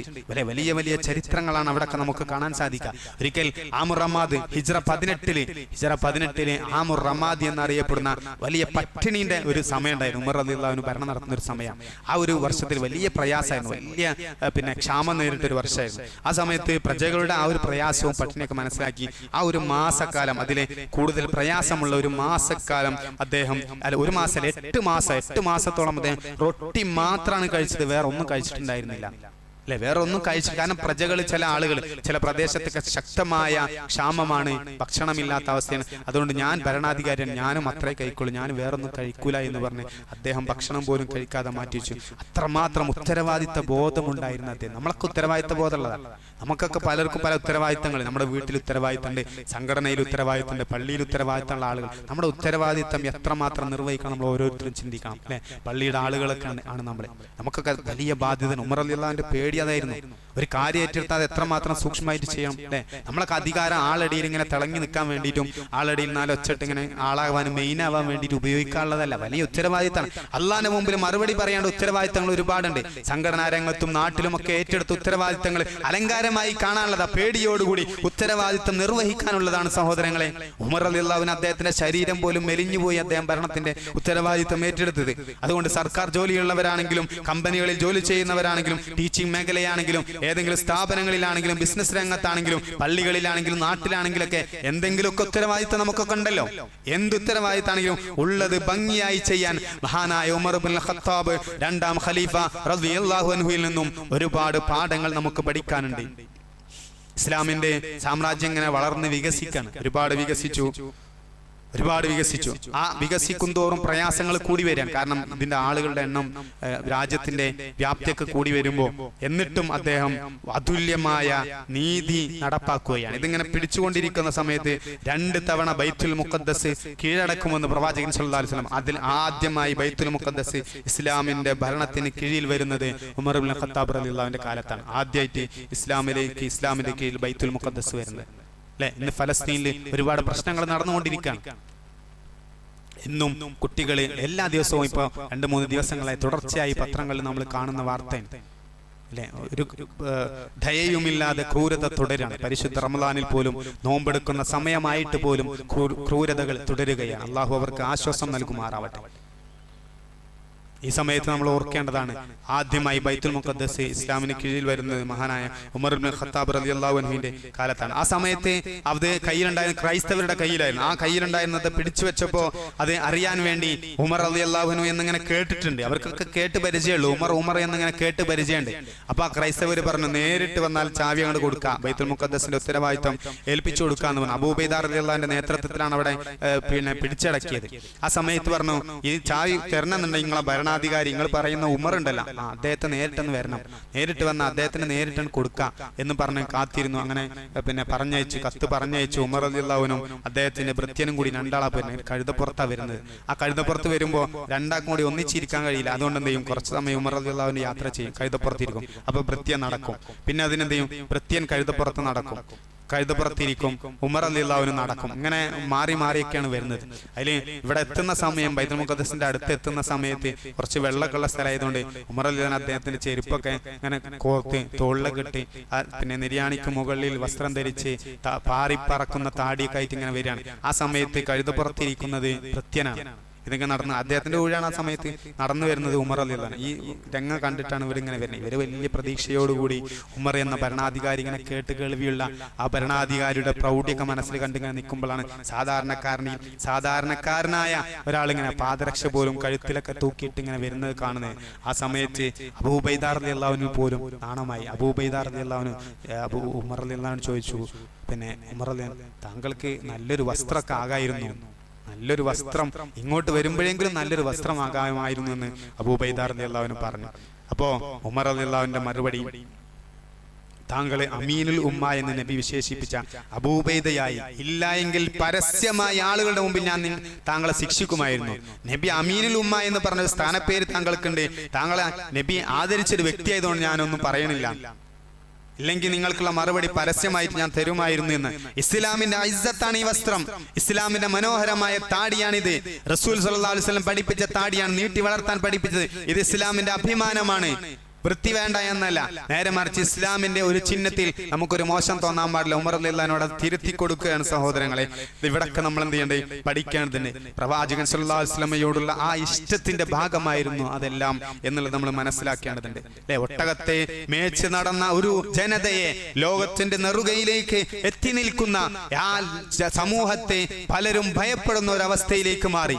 അല്ലെ, എല്ലാവരും പേടിക്കുന്ന അവസ്ഥ. ഉമർ എന്ന് കേൾക്കുമ്പോൾ തന്നെ ആളുകൾക്ക് പേടിയാണ്. ഉമർ എന്ന് കേൾക്കുമ്പോൾ തന്നെ ആളുകൾ പേടിക്കാൻ തുടങ്ങി. അത്രമാത്രം വികസിച്ചു, ഭരണം വലുതായി, രാഷ്ട്രം വലുതായി, മനോഹരമായി മുന്നോട്ട് പോയിക്കൊണ്ടിരിക്കുകയാണ്. ആ സമയത്ത് പേർഷ്യയിൽ നിന്നും സന്ധി സംഭാഷണത്തിന് വേണ്ടി ഹുർമുസാൻ എന്ന് പറയുന്ന ഒരാൾ വന്നു. ഹുർമുസാൻ പേർഷ്യയിൽ നിന്ന് ഇങ്ങനെ വരികയാണ്. എന്താ കാരണം? എല്ലാ രാജ്യങ്ങളും പിടിച്ചടക്കിക്കൊണ്ടിരിക്കുകയാണ്. ഉമർ എന്ന് പറയുന്ന ഭരണാധികാരി ഇങ്ങനെ തിളങ്ങി ആളുകൾക്കിടയിൽ ഇങ്ങനെ പ്രശസ്തനായി വരികയാണ്. അതിലെന്ത് ചെയ്തു? വേഗം ഇങ്ങോട്ട് വന്നു. ഇനി ഒരു ആക്രമണം, പ്രശ്നമൊന്നും ഉണ്ടാക്കണ്ട, പ്രശ്നം സംസാരിച്ച് തീർക്കാൻ സന്ധി സംഭാഷണത്തിന് വേണ്ടി ഹുർമുസാൻ വരികയാണ്. എന്താണ് മനസ്സിൽ?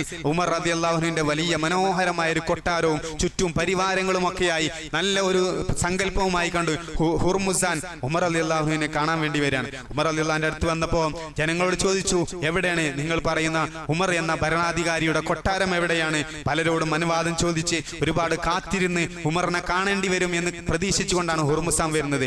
എവിടെയാണ് ആ കൊട്ടാരം? ആ കൊട്ടാരത്തിലേക്ക് പ്രവേശിക്കാനും കാണാനും എന്തൊക്കെയാണ് ചെയ്യേണ്ടത് എന്നൊക്കെ അങ്ങനെ അന്വേഷിച്ചപ്പോൾ ആളുകൾ പറഞ്ഞു, അങ്ങനെ ഒരു കൊട്ടാരം ഞങ്ങൾക്കൊന്നും അറിയില്ലല്ലോ. ഉമർ റളിയല്ലാഹുവിന്റെ ഒരു കൊട്ടാരം ഞങ്ങൾക്ക് അറിയില്ല. ഒരു കുടിലുണ്ട്, അദ്ദേഹം താമസിക്കുന്ന സ്ഥലം വേണമെങ്കിൽ കാണിച്ചു തരാം, ഒരു ചെറിയൊരു കുടിലാണ് എന്ന് പറഞ്ഞു. അത് കാണിച്ചു കൊടുത്തു. അപ്പൊ അങ്ങനെ അദ്ദേഹം ഒരു വല്ലാത്തൊരു ആശങ്കയോടുകൂടി അവിടെ പോയി ഒരു ചെറിയ കുടിലാക്കണ്ടേ. അപ്പൊ അവിടെ ചെന്ന് അന്വേഷിച്ചപ്പോൾ ഇവിടെ ഇല്ലാന്ന് പറഞ്ഞു, പള്ളി പോയതാണെന്നാണ്. അപ്പൊ പള്ളിയിൽ പോയി നോക്കി. പള്ളിയിൽ പോയി ചെന്ന് നോക്കുമ്പോൾ പള്ളിയിലും ഇല്ല, പള്ളിയിൽ നിന്ന് പോന്നിട്ടുണ്ട് എന്നാണ്. അപ്പൊ അങ്ങനെ പോരുമ്പോൾ ഒരു കുറച്ച് സ്ഥലത്ത് ഒരു കുട്ടികൾ ഇങ്ങനെ കളിക്കുന്നു. അപ്പൊ കുട്ടിയോട് ചോദിച്ചു, നിങ്ങൾ ഇവിടുത്തെ ഭരണാധികാരി ഉമർ, നിങ്ങൾ പറയുന്ന നിങ്ങളുടെ ഭരണാധികാരിയെ കണ്ടിരുന്നു? അപ്പൊ കുട്ടികൾ അതൊന്നും കാര്യമായിട്ട് ശ്രദ്ധിക്കാതെ പറഞ്ഞു, അത് അവിടെ ഒരു നേരത്തെ ഒരു മരത്തിന്റെ ചുവട്ടിൽ അവിടെ അങ്ങനെ കിടക്കണ കണ്ടിപ്പോ ഉണ്ടോന്ന് അറിയില്ല, പോയി നോക്കിയെന്ന്. അങ്ങനെ എന്ത് ചെയ്തു? അവിടെ പോയി നോക്കുമ്പോ ഒരു മരത്തിന്റെ തണലിൽ വലത് കൈ തലയിണയാക്കിക്കൊണ്ട് തലയിൽ കൈവച്ച് ഇങ്ങനെ ഉറങ്ങുന്ന ഉമറിനെയാണ് ഹുർമുസാൻ കാണുന്നത്. അദ്ദേഹം ഞെട്ടിപ്പോവുകയാണ്. ആ ഒരു കാഴ്ച അദ്ദേഹം കണ്ണിറയെ കാണാണ്.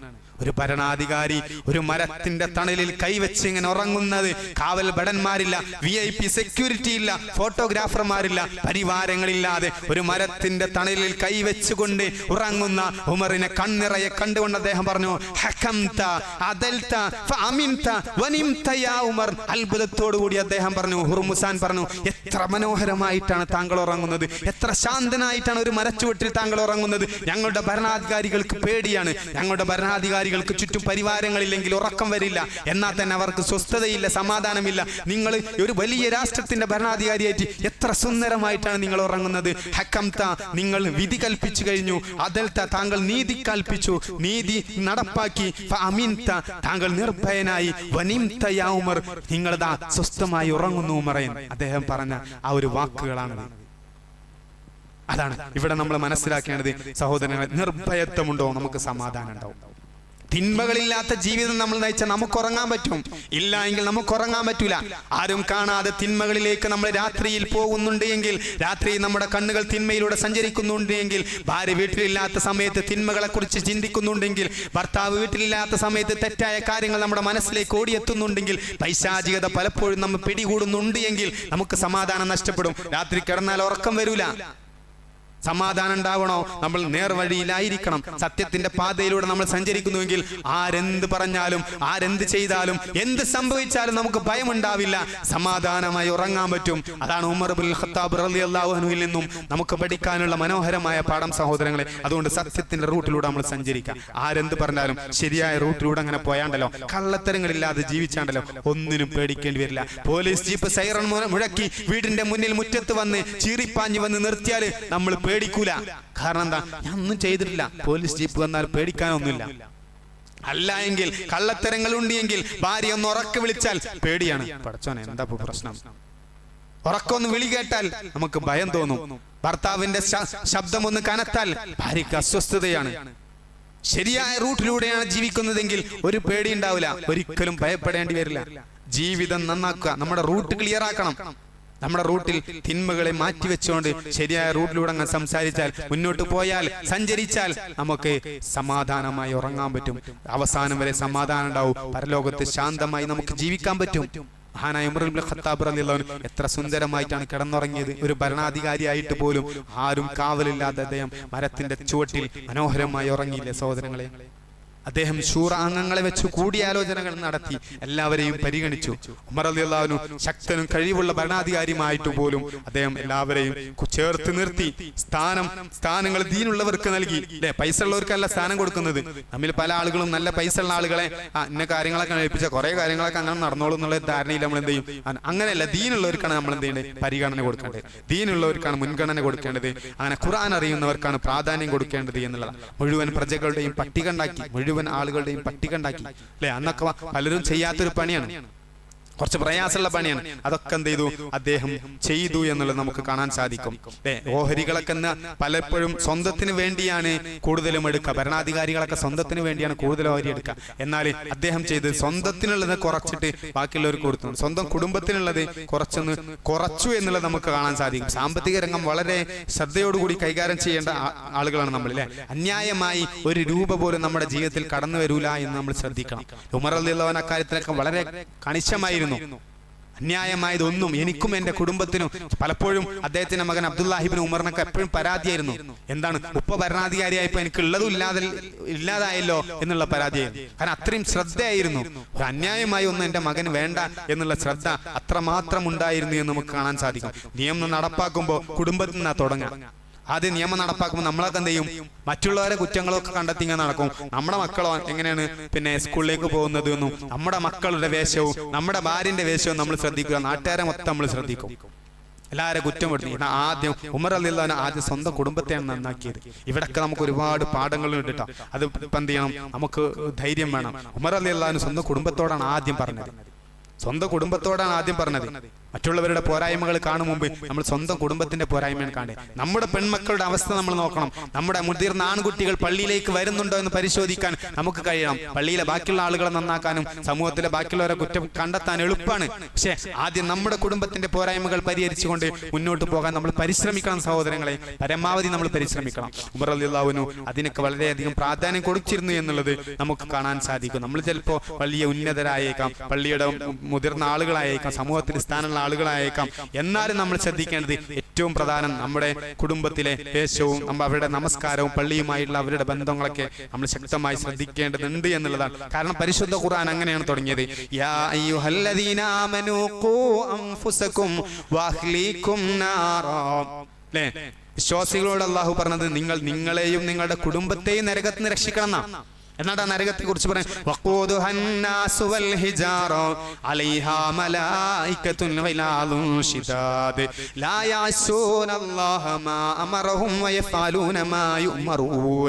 ഭീകരമായി മനുഷ്യരും കല്ലുകളും ഒക്കെ കത്തിക്കപ്പെടുന്ന ആ നരകത്തിൽ നിന്ന് നിങ്ങളെയും നിങ്ങളുടെ കുടുംബത്തെയും രക്ഷപ്പെടുത്തണേ എന്നാണ് പറഞ്ഞത്. മഹാനായ ഉമർ ഇബ്നുൽ ഖത്താബ് റളിയല്ലാഹു അൻഹു ജീവിതത്തിലേക്ക് നമുക്ക് തിരിച്ചു വരാം. അതിശക്തനും വലിയ പണക്കാരനുമായിരുന്ന അദ്ദേഹം മെലിഞ്ഞ നല്ല മസിലുള്ള ശക്തനായ ഒരാളായിരുന്നു. അദ്ദേഹത്തിന് സൈനബ് എന്ന ഭാര്യയിലാണ് അബ്ദുറഹ്മാൻ, അബ്ദുള്ള, ഹഫ്സ റളിയല്ലാഹു അൻഹ എന്നീ 3 മക്കളുണ്ടായിരുന്നു. അദ്ദേഹത്തിന്റെ ഒരു ഭാര്യന്റെ പേരാണ് സൈനബ്. അതിലാണ് 3 മക്കൾ, അബ്ദുറഹ്മാൻ, അബ്ദുള്ള, അതേപോലെ ഹഫ്സ. വേറൊരു ഭാര്യയാണ് ഉമ്മു കുൽസൂം എന്ന ഭാര്യ. അത് അലി റളിയല്ലാഹു അൻഹുവിന്റെ മകളാണ് ഉമ്മു കുൽസൂം. ഈ ഉമ്മു കുൽസൂമിന്റെ ചരിത്രത്തിലാണ് നമ്മൾ കാണുന്നത്. ഒരു രാത്രിയിൽ അദ്ദേഹം ഇങ്ങനെ അതേപോലെ നടക്കുന്ന സമയത്ത് ഒരു വീട്ടിൽ നിന്നും പ്രയാസം അറിഞ്ഞ് എന്താണ് ആ വീട്ടില് പ്രസവിക്കാനായ സ്ത്രീ പ്രസവത്തിന് വേണ്ടി പ്രയാസപ്പെടുകയാണ്. പ്രസവിക്കാനായി നിൽക്കുന്ന സ്ത്രീ. ആ സമയത്ത് ഉമർ റളിയല്ലാഹു അൻഹു പെട്ടെന്ന് തിരിച്ച് വീട്ടിലേക്ക് പോവാണ്. അപ്പോ അദ്ദേഹത്തിന്റെ കൂടെ വന്ന ഭാര്യയാണ് ഉമ്മു കുൽസൂം, അലി റളിയല്ലാഹു അൻഹുവിന്റെ മകളായ ആ ഭാര്യ. അവരെയും കൂട്ടിയിട്ട് പോയിട്ടാണ് ആ വീട്ടിലെ കാര്യങ്ങൾ ചെയ്തു കൊടുക്കുന്നത്. പ്രസവം പൂർണ്ണമായും പ്രസവം എടുത്തു കൊടുക്കുന്നത് ആരാണ്? ഭരണാധികാരി. ഇതൊന്നും അവർക്ക് അറിയില്ല കേട്ടോ, ആ വീട്ടുകാർക്ക് അറിയില്ല. ഒരു സഹായം എന്നുള്ള രാത്രി ഇങ്ങനെ ഇറങ്ങി നടക്കുമ്പോഴാണ് ഇതൊക്കെ കാണുന്നത്. അങ്ങനെ ചെയ്തു കഴിഞ്ഞപ്പോൾ അവരുടെ മറുപടി എന്താ അറിയാം? ആ വീട്ടുകാരുടെ മറുപടി ഞാൻ മനസ്സിലാക്കുന്നത്, ആ വീട്ടുകാർ പറയാൻ ഞാൻ മനസ്സിലാക്കുന്നത്, ഈ നാട്ടില് ഉമറിനേക്കാൾ നല്ലൊരാളുണ്ടെങ്കിൽ അത് നിങ്ങളാണ്. കാരണം ഉമറാണ് ഇവിടുത്തെ ഭരണാധികാരി എന്നുള്ളതൊക്കെ ശരിയാണ്. പക്ഷെ നിങ്ങളെപ്പോലുള്ള ആളുകളൊക്കെയാണ് ശരിക്ക് ഭരണാധികാരി ആവേണ്ടത്. ഒന്നും പറയാൻ നിന്നില്ല. ഉമർ റളിയല്ലാഹു അൻഹു ആണ് കേൾക്കുന്നത്. അദ്ദേഹം ഒന്നും പറയാതെ പുഞ്ചിരിച്ചുകൊണ്ട് തിരിച്ചു നടക്കണം. അവിടെ ഞാനാണ് ഉമർ എന്നും പേരെടുക്കാനോ പറയാനോ അള്ളാന്റെ വജ്ഹ് മാത്രം ഉദ്ദേശിച്ചുകൊണ്ടാണ് അദ്ദേഹം പ്രവർത്തിച്ചത്. അവിടെ ആ ചരിത്രത്തിൽ ഉമ്മു കുൽസൂം റളിയല്ലാഹു അൻഹയെ നമുക്ക് കാണാൻ സാധിക്കും. അതുപോലെ തന്നെ ജമീല എന്ന് പറയുന്ന ഒരു ഭാര്യയാണ്. ആ ജമീല എന്ന് പറയുന്ന ഭാര്യയിലാണ് ആസിം എന്ന് പറയുന്ന ഒരു മകനുള്ളത്. ആ മകനാണ് ചരിത്രത്തിൽ നമുക്ക് ഒരു പാൽക്കാരി പെൺകുട്ടിയുടെ ചരിത്രം നമ്മൾ കേൾക്കാറുണ്ട് അല്ലെ. പാൽക്കാരി വീട്ടിൽ നിന്ന് ഉമർ റളിയല്ലാഹു അൻഹു നടന്നു പോകുമ്പോൾ കേൾക്കുന്നത് ഉമ്മ പാലിൽ വെള്ളം ചേർക്കാൻ വേണ്ടി പറയുന്നതാണ്. പാലിൽ വെള്ളം ചേർക്കാൻ വേണ്ടി പറയുമ്പോൾ മകള് പറയും വേണ്ട, അത് ഉമർ നിരോധിച്ചിട്ടുണ്ട്, പാലിൽ വെള്ളം ചേർക്കുന്നത് ശക്തമായ കുറ്റമാണ്, ശിക്ഷയാണ് എന്ന് പറഞ്ഞപ്പോൾ ഉമ്മയുടെ മറുപടി എന്താ? അത് ഉമർ കാണുന്നില്ലല്ലോ, ഉമർ ഇപ്പൊ ഇവിടെ ഇല്ലല്ലോ എന്ന് പറയുമ്പോൾ ആ പെൺകുട്ടി പറയുന്നത്, ഉമർ കാണുന്നില്ലെങ്കിലും അള്ളാഹുവിന്റെ മുമ്പിൽ അത് ശിക്ഷയല്ലേ, അള്ളാഹു അത് അറിയുന്നില്ലേ എന്ന് പറഞ്ഞപ്പോ ആ പെൺകുട്ടിയെ ഉമർ റളിയല്ലാഹു അൻഹുവിന് ആ വിശ്വാസം ഇഷ്ടപ്പെടുകയും എന്നിട്ട് ആസിം റളിയല്ലാഹു അൻഹുവിനെ വിവാഹം ചെയ്തു കൊടുക്കുകയും ചെയ്തു. അത് ജമീല എന്ന് പറയുന്ന ഭാര്യയിലുള്ള ആ മകനാണ്. അവരുടെ പേരക്കുട്ടിയാണ് ഉമർ ബിൻ അബ്ദുൽ അസീസ് അല്ലെ. അറിയപ്പെട്ട ചരിത്രത്തിൽ അറിയപ്പെട്ട രണ്ടാം ഉമർ എന്ന പേരിൽ അറിയപ്പെട്ട ഭരണാധികാരിയാണ് ഉമർ ബിൻ അബ്ദുൽ അസീസ് റഹ്മത്തുള്ളാഹി അലൈഹി. വലിയ പണ്ഡിതനായിരുന്നു. അതൊക്കെ നമുക്ക് എന്ത് ചെയ്യാൻ പറ്റും. അതേപോലെ ആത്തിഖ എന്ന് പറയുന്ന ഒരു ഭാര്യ, ആത്തിഖ റളിയല്ലാഹു അൻഹ, ആ ഭാര്യയെ കുറിച്ച് ചരിത്രത്തിൽ നമുക്ക് കാണാൻ പറ്റും. പള്ളിയിൽ പോകാൻ വലിയ താല്പര്യം ഉണ്ടായിരുന്നു. 5 വക്തും പള്ളിയിൽ പോയാൽ കൃത്യമായി പോയിരുന്നു. ആ ഹദീസിലൊക്കെ നമുക്ക് കാണാൻ പറ്റും. ആത്തിഖ റളിയല്ലാഹു അൻഹ പിന്നെ സുബഹി നമസ്കാരത്തിന് പള്ളിയിൽ പോകുന്നതും പിന്നെ വെളിച്ചമില്ലാതെ ഇരുട്ട് സമയമായിട്ട് പോലും പള്ളിയിൽ പോകുന്ന ചരിത്രമൊക്കെ എന്ത് ചെയ്യും പലപ്പോഴും അതുമായി നമുക്ക് കാണാൻ സാധിക്കും. കൂട്ടത്തിൽ നമ്മൾ മനസ്സിലാക്കേണ്ട ഉമർ റളിയല്ലാഹു അൻഹു ഒരിക്കലും പെൺകുട്ടികളെ കുഴിച്ചു മൂടിയിട്ടില്ല കേട്ടോ. ചിലപ്പോൾ ഉമർ റളിയല്ലാഹു അൻഹുവിനെ കുറിച്ച് പറയുമ്പോൾ ആളുകളൊക്കെ പറയുന്നുണ്ട് പെൺകുട്ടികളെ ജീവനോടെ കുഴിച്ചു മൂടി എന്നൊക്കെ വലിയ ആവേശത്തിൽ ഇങ്ങനെ പിന്നെ സംസാരിക്കാറുണ്ട്. അദ്ദേഹത്തിന്റെ ജീവിതത്തിൽ അതില്ല. അദ്ദേഹം അങ്ങനെ ഉണ്ടാകുമായിരുന്നെങ്കിൽ അദ്ദേഹത്തിന് ഹഫ്സ റളിയല്ലാഹു അൻഹ എന്നൊരു മകൾ ഉണ്ടാവില്ല. കാരണം അവരൊക്കെ ജാഹിലിയത്തിലാണ് പറഞ്ഞത്. അദ്ദേഹത്തിന്റെ ഗോത്രം അങ്ങനെ കുഴിച്ചു മൂടുന്ന, ജീവനോടെ കുഴിച്ചു മൂടുന്ന കൂട്ടത്തിൽ പെട്ടതായിരുന്നു. എന്നാൽ ചില ആളുകൾ അങ്ങനെ ചെയ്തിട്ടുണ്ട്. സ്വഹാബത്തിന്റെ കൂട്ടത്തിൽ തന്നെ ചില ആളുകളൊക്കെ ജീവനോടെ പെൺകുട്ടികളെ കുഴിച്ചു മൂടുന്നുണ്ട്. ഒരു സ്വഹാബി നബിയോട് വന്നിട്ട് പറയുന്നുണ്ട്, നബിയെ, ഞാൻ എൻ്റെ ഒരുപാട് പെൺകുട്ടികളെ കുഴിച്ചു മൂടി, അതിൽ ഒരു പെൺകുട്ടിയോട് മാത്രമാണ് ഞാൻ കുറച്ച് കാരുണ്യം കാണിച്ചത് എന്ന് പറയുന്നത്. അപ്പൊ ആ കാരുണ്യം കാണിച്ചതിന്റെ കഥ അദ്ദേഹം പറയാണ്. അത് ഭാര്യ പെൺകുട്ടി ജനിച്ച സമയത്ത് ജനിക്കുന്നത് എന്നിൽ നിന്ന് മറച്ചു വെച്ചു. ഞാൻ അറിയാതെയാണ് എന്ത് ചെയ്ത് ഭാര്യ പ്രസവിച്ചത്. പിന്നെ വേറെ വീട്ടിൽ കൊണ്ടുപോയിട്ടൊക്കെ വളർത്തി. ഞാൻ അറിയാതെ അങ്ങനെ വളർത്തി. സ്വഹാബി നബിയോട് ഇങ്ങനെ പറയണം, ഒരുപാട് പെൺകുട്ടികൾ കുഴിച്ചു മൂടി, പക്ഷെ ഒന്നിനോട് കാരുണ്യം കാണിച്ച കാരുണ്യത്തിന്റെ കഥയാണ് പറയുന്നത് അദ്ദേഹം. അതെന്ത് ചെയ്തു, പിന്നെ കുറെ വലിയ കുട്ടിയായിട്ട് കുറച്ച് വർത്താനം പറയാനൊക്കെ ആയപ്പോ മനസ്സ് മാറും എന്നുള്ള നിലക്ക് എന്ത് ചെയ്തു, നല്ല ഭംഗിയാക്കി കുട്ടിയെ, നല്ല ഭംഗിയായ കുട്ടിനെ, പെൺകുട്ടിയെ കൊണ്ടുവന്ന് ഉപ്പാന്റെ മുമ്പിൽ കാണിച്ചു കൊടുത്ത് നമ്മളെ മോളാണെന്ന് പറഞ്ഞു. അപ്പൊ എന്ത് ചെയ്തു, അദ്ദേഹത്തിന്റെ മനസ്സ് മാറുന്നാണ് ഭാര്യന്റെ പ്രതീക്ഷ. അപ്പൊ അദ്ദേഹം നല്ല പിന്നെ ഡ്രസ്സൊക്കെ കൊടുത്ത് മാറ്റി എന്ന് പറഞ്ഞ് നല്ല ഡ്രസ്സൊക്കെ കൊടുത്ത് നല്ല മനോഹരമായി മാറ്റി ഒരുങ്ങി, നമുക്കൊരു സ്ഥലം വരെ പോവാന്ന് പറഞ്ഞ് ആ കുട്ടിയുടെ കയ്യും പിടിച്ച് വർത്താനവും പറഞ്ഞ് മലമുകളിൽ പോയി കുഴി കുത്തി ആ കുട്ടിയെ തള്ളിയിട്ട് അവിടെ ജീവനോടെ, സ്വന്തം കുട്ടിയാണെന്ന് അറിഞ്ഞ ഉടനെ എന്ത് ചെയ്തു, കുഴിച്ചു മൂടി. ആ കുട്ടിയോടാണ് കുറച്ചിന്റെ കാരുണ്യം കിട്ടിയെന്ന് നബിയോട് പറഞ്ഞു. നബിയെ, എനിക്ക് പുറത്തു വരില്ലേ എന്ന് അദ്ദേഹം ചോദിക്കാം. അങ്ങനെ ചെയ്തവരൊക്കെ ഉണ്ട്. പക്ഷേ ഉമർ റളിയല്ലാഹു അൻഹുവിന്റെ ചരിത്രത്തിൽ നമുക്കത് കാണുക സാധ്യമല്ല. കാരണം ഉമർ റളിയല്ലാഹു അൻഹുവിന്റെ അന്ന് ചെറുപ്പത്തിലെയുള്ള ഇസ്ലാമിലേക്ക് വരുന്നതിന് മുമ്പേയുള്ള മകളാണ് ഹഫ്സ റളിയല്ലാഹു അൻഹ. ആ ഹഫ്സ റളിയല്ലാഹു അൻഹയാണ് പിന്നീട് നബി സല്ലല്ലാഹു അലൈഹി വസല്ലം വിവാഹം ചെയ്തത് നമുക്കറിയാം. ഹഫ്സ റളിയല്ലാഹു അൻഹയാണ്. അപ്പോൾ അതുകൊണ്ട് ആ ഒരു ചരിത്രം നമ്മൾ എന്ത് ചെയ്യണം, മനസ്സിലാക്കണം എന്നുള്ളതാണ്. പിന്നെ അദ്ദേഹത്തിന് ഇസ്ലാം സ്വീകരണമായിട്ട് ബന്ധപ്പെട്ട് 2-3 ചരിത്രങ്ങൾ നമുക്ക് കാണാൻ പറ്റും. ഇതിലൊന്നാണ് തോഹ എന്നുള്ള സൂറത്ത്. നബിയെ കൊല്ലാൻ വേണ്ടി വന്ന സമയത്ത് സൂറത്ത് തോഹ കേട്ട് ഇസ്ലാം സ്വീകരിച്ച ഒരു ചരിത്രം. അതിന് വ്യക്തമായ തെളിവുകൾ അത്ര വിശ്വസനീയവുമല്ല. എന്നാൽ വേറെ വിശ്വസനീയമായ 2 ചരിത്രങ്ങൾ നമുക്ക് കാണാൻ പറ്റും. ഉമർ റളിയല്ലാഹു അൻഹു ഒരിക്കൽ കഅബയിൽ ഇങ്ങനെ കടന്നു വരികയാണ്. കഅബയിൽ വരുന്ന 2 ആവശ്യമാണ് പറയുന്നത്. 2 ആവശ്യമാണ്. ഒന്ന് മദ്യപിക്കാൻ വേണ്ടിയാണ് വരുന്നത് എന്ന് പറയപ്പെടുന്നുണ്ട്. മറ്റൊന്ന് അദ്ദേഹത്തിന്റെ ഉമർ റളിയല്ലാഹു അൻഹുവിന്റെ പെങ്ങള് ഗർഭിണിയായിട്ടുള്ള, അപ്പൊ ഗർഭിണിക്ക് വേണ്ടി പ്രാർത്ഥിക്കാൻ, ഇസ്ലാമിൽ അല്ലെങ്കിലും കഅബയിൽ വന്ന് പ്രാർത്ഥിക്കാറുണ്ടല്ലോ അവരൊക്കെ. അപ്പൊ കഅബയിൽ വന്ന് പെങ്ങൾക്ക് വേണ്ടി പ്രാർത്ഥിക്കാൻ വന്നതായിരുന്നു എന്ന് പറയും. എന്തായാലും കഅബയിലേക്ക് വന്ന സമയത്താണ് നബിയും സഹാബിമാരൊക്കെ അവിടെ ഇരുന്ന് ഇങ്ങനെ പിന്നെ ഖുർആൻ പഠിക്കണം. അപ്പൊ നബി സല്ലല്ലാഹു അലൈഹി വസല്ലം ഓതുന്നത് സൂറത്തുൽ ഹാഖയാണ്. അപ്പൊ അങ്ങനെ വന്നപ്പോ ആ മനോഹരമായ ഖുർആൻ പാരായണം അങ്ങനെ കേൾക്കുമ്പോൾ ഉമർ റളിയല്ലാഹു അൻഹു കേട്ടിട്ട് ഇങ്ങനെ വിചാരിക്കാണ്, എന്ത് നല്ല കവിതയാണ്, ഒരു കവിത പോലെ ഉണ്ടല്ലോ, നല്ല രസമുണ്ടല്ലോ കേൾക്കാൻ എന്നിങ്ങനെ പറഞ്ഞപ്പോ നബി ഇങ്ങനെ ഇന്നഹു ലഖൗലു റസൂലിൻ കരീം വമാ ഹുവ ബിഖൗലി ശാഇർ ഖലീലം മാ തുഅ്മിനൂൻ. ഇത് ഒരു റസൂലിന്റെ വാചകമാണ്. വമാ ഹുവ ബിഖൗലി ശാഇർ, ഇതൊരു ശാഇറിന്റെ, ഒരു കവിതയുടെ വാക്കല്ല, ഒരു കവിയുടെ വാചകങ്ങളല്ല. ഖലീലം മാ തുഅ്മിനൂൻ, നിങ്ങൾ കുറച്ച് മാത്രമേ ചിന്തിക്കുന്നുള്ളൂ, വിശ്വസിക്കുന്നുള്ളൂ. അപ്പൊ അദ്ദേഹം പറഞ്ഞു, അദ്ദേഹം വിചാരിച്ചതിനുള്ള മറുപടിയാണല്ലോ പിന്നെ കിട്ടിയത്, ഇതൊരു കവിയുടെ വാക്കല്ല. അപ്പൊ അദ്ദേഹം വിചാരിച്ചു ഏതെങ്കിലും ജോത്സ്യന്റെ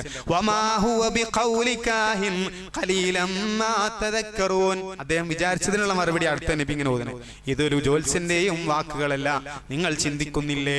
അപ്പൊ ഉമർ ശരിക്കും അത് മനസ്സിലിങ്ങനെ കൊണ്ടു, അദ്ദേഹത്തിന് വിചാരിക്കുന്നതിനുള്ള ഉത്തരമായി കൊണ്ട് ഇങ്ങനെ പാരായണം നേരിട്ട് ഇങ്ങനെ കേൾക്കാൻ അദ്ദേഹത്തിന് ശരിക്ക് മനസ്സിലാക്കുന്ന, ശരിക്ക് സ്വാധീനിച്ചായിരുന്നു. പിന്നീട് മറ്റൊരു സംഭവം കൂടി ഉണ്ടാവാണ്.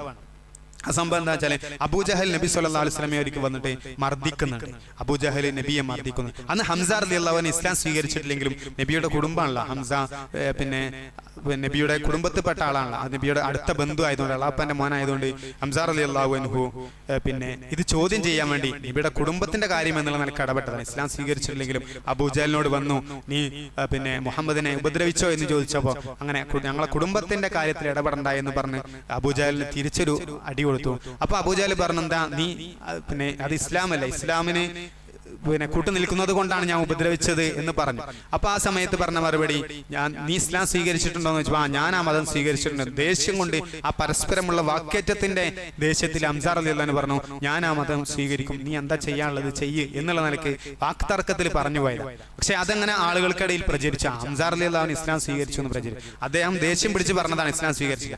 പക്ഷേ അതൊരു അദ്ദേഹത്തിന്റെ ഇസ്ലാം സ്വീകരണത്തിന് കാരണമായി. അദ്ദേഹം ഇസ്ലാമിനെ കുറിച്ച് കുറച്ചൊന്ന് അടുത്തറിയാൻ ശ്രമിക്കുകയും അങ്ങനെ ഇസ്ലാമിലേക്ക് കടന്നു വരികയും ചെയ്തു. അതിനുശേഷമാണ് പിന്നെയാണ് ഉമർ റളിയല്ലാഹു അൻഹു പിന്നെ നടന്നിങ്ങനെ ശാന്തനായി ഇങ്ങനെ നടന്നു വരുന്നത്. ദാറുൽ അർഖമിൽ ഇവരെ എല്ലാവരും ഇരിക്കുന്നത്. അപ്പൊ നബി ഇങ്ങനെ ആ രംഗം ഇങ്ങനെ കാണുകയാണ്. അപ്പൊ നബി ചെന്നിട്ട് പറയും, ഉമറെ എന്തിനാണ് നീ കാത്തിരിക്കുന്നത് എന്ന് പറയും. എത്ര കാലമാണ് ഈ ഇരുട്ടിൽ നീ ഇങ്ങനെ കഴിയുക, മനസ്സിൽ അസ്വസ്ഥനായിക്കൊണ്ട് ഇങ്ങനെ ജീവിക്കുന്നത് എന്തിനാന്ന് പറഞ്ഞപ്പോ ഉടനെ ഉമർ റളിയല്ലാഹു അൻഹു മനസ്സ് തുറക്കാണ്. അശ്ഹദു അല്ലാ ഇലാഹ ഇല്ലല്ലാഹ് വ അശ്ഹദു അന്ന മുഹമ്മദൻ റസൂലുള്ളാഹ്. അവിടെ ഉമർ റളിയല്ലാഹു അൻഹു ഇസ്ലാം സ്വീകരണം പ്രഖ്യാപിക്കുകയാണ്. ഞാൻ പ്രഖ്യാപിച്ചു എന്ന് പറഞ്ഞ് അദ്ദേഹം അത് പ്രഖ്യാപിക്കുകയാണ്.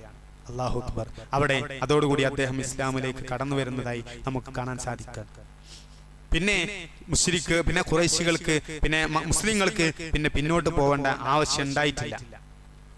ഒരുപാട് ശ്രമങ്ങൾ നടത്തി നോക്കി ശത്രുക്കളെ ഉമർ റളിയല്ലാഹു അൻഹുവിനെ പിന്തിരിപ്പിക്കാൻ വേണ്ടി. പക്ഷേ നിന്നിട്ടില്ല. അബൂജഹലിനോട് പലപ്പോഴും പറഞ്ഞു, നീ എവിടെയൊക്കെ നബിയെ ഉപദ്രവിക്കാനുണ്ടോ അവിടെയൊക്കെ ഞാൻ സംരക്ഷകനായി നബിയുടെ കൂടെ ഞാൻ ഉണ്ടാവും എന്ന് ഉറക്കെ പ്രഖ്യാപിക്കുകയാണ് ഉമർ റളിയല്ലാഹു അൻഹു ചെയ്തത് എന്നുള്ളതാണ്. ഇവിടെ നമുക്ക് പാഠങ്ങളുണ്ട്. വിശ്വാസം സംരക്ഷിക്കാൻ വേണ്ടി എന്തിനും തയ്യാറാകുന്ന ഉമർ റളിയല്ലാഹു അൻഹുവിനെ അതിശക്തമായ വലിയൊരു കൂട്ടം ശത്രുക്കൾ ഉണ്ടായിട്ടും പേടിയില്ലാതെ ഇസ്ലാം സംരക്ഷിക്കാൻ വേണ്ടി, അല്ലെ, എവിടെയെങ്കിലും ചെറിയൊരു പ്രശ്നം ഉണ്ടാവും എന്ന് പറയുമ്പോൾ ഇന്ന് ഞാൻ അങ്ങോട്ടില്ല എന്ന് പറഞ്ഞ് ഒഴിഞ്ഞു മാറല്ലേ ചെയ്യേണ്ടത്. അവിടെ പോയി ദീൻ പ്രചരിപ്പിക്കാൻ വേണ്ടി ശക്തമായി ആവേശത്തോടു കൂടി പോയി കൊടുക്കണം നമ്മൾ വേണ്ടത്. അവിടെ എങ്ങനെയെങ്കിലും ദീൻ എത്തിക്കാൻ വേണ്ടി ശ്രമിക്കുക ചെയ്യേണ്ടത്. അവിടെ നിന്ന് ഒഴിഞ്ഞു മാറി പിന്നോട്ട് പോവുകയല്ല നമ്മൾ ചെയ്യേണ്ടത്. നമുക്ക് വലിയ ഉത്തരവാദിത്തങ്ങളുണ്ട് സഹോദരങ്ങളെ. അതാണ് നമുക്ക് അതിൽ നിന്നും മനസ്സിലാക്കാനുള്ളത്. അതുപോലെ തന്നെ മക്കക്കാരെയും ആ സമയത്ത് പിന്നീട് ഉപദ്രവം ശക്തമാക്കുകയും അതേപോലെ ബനു ഹാഷിം എന്നുള്ള ഗോത്രത്തെ തന്നെ ഉപരോധിക്കുകയും ഒരുപാട് കാലം പട്ടിണിക്കിടുകയും എല്ലാം ചെയ്തതായി നമുക്ക് കാണാൻ സാധിക്കും.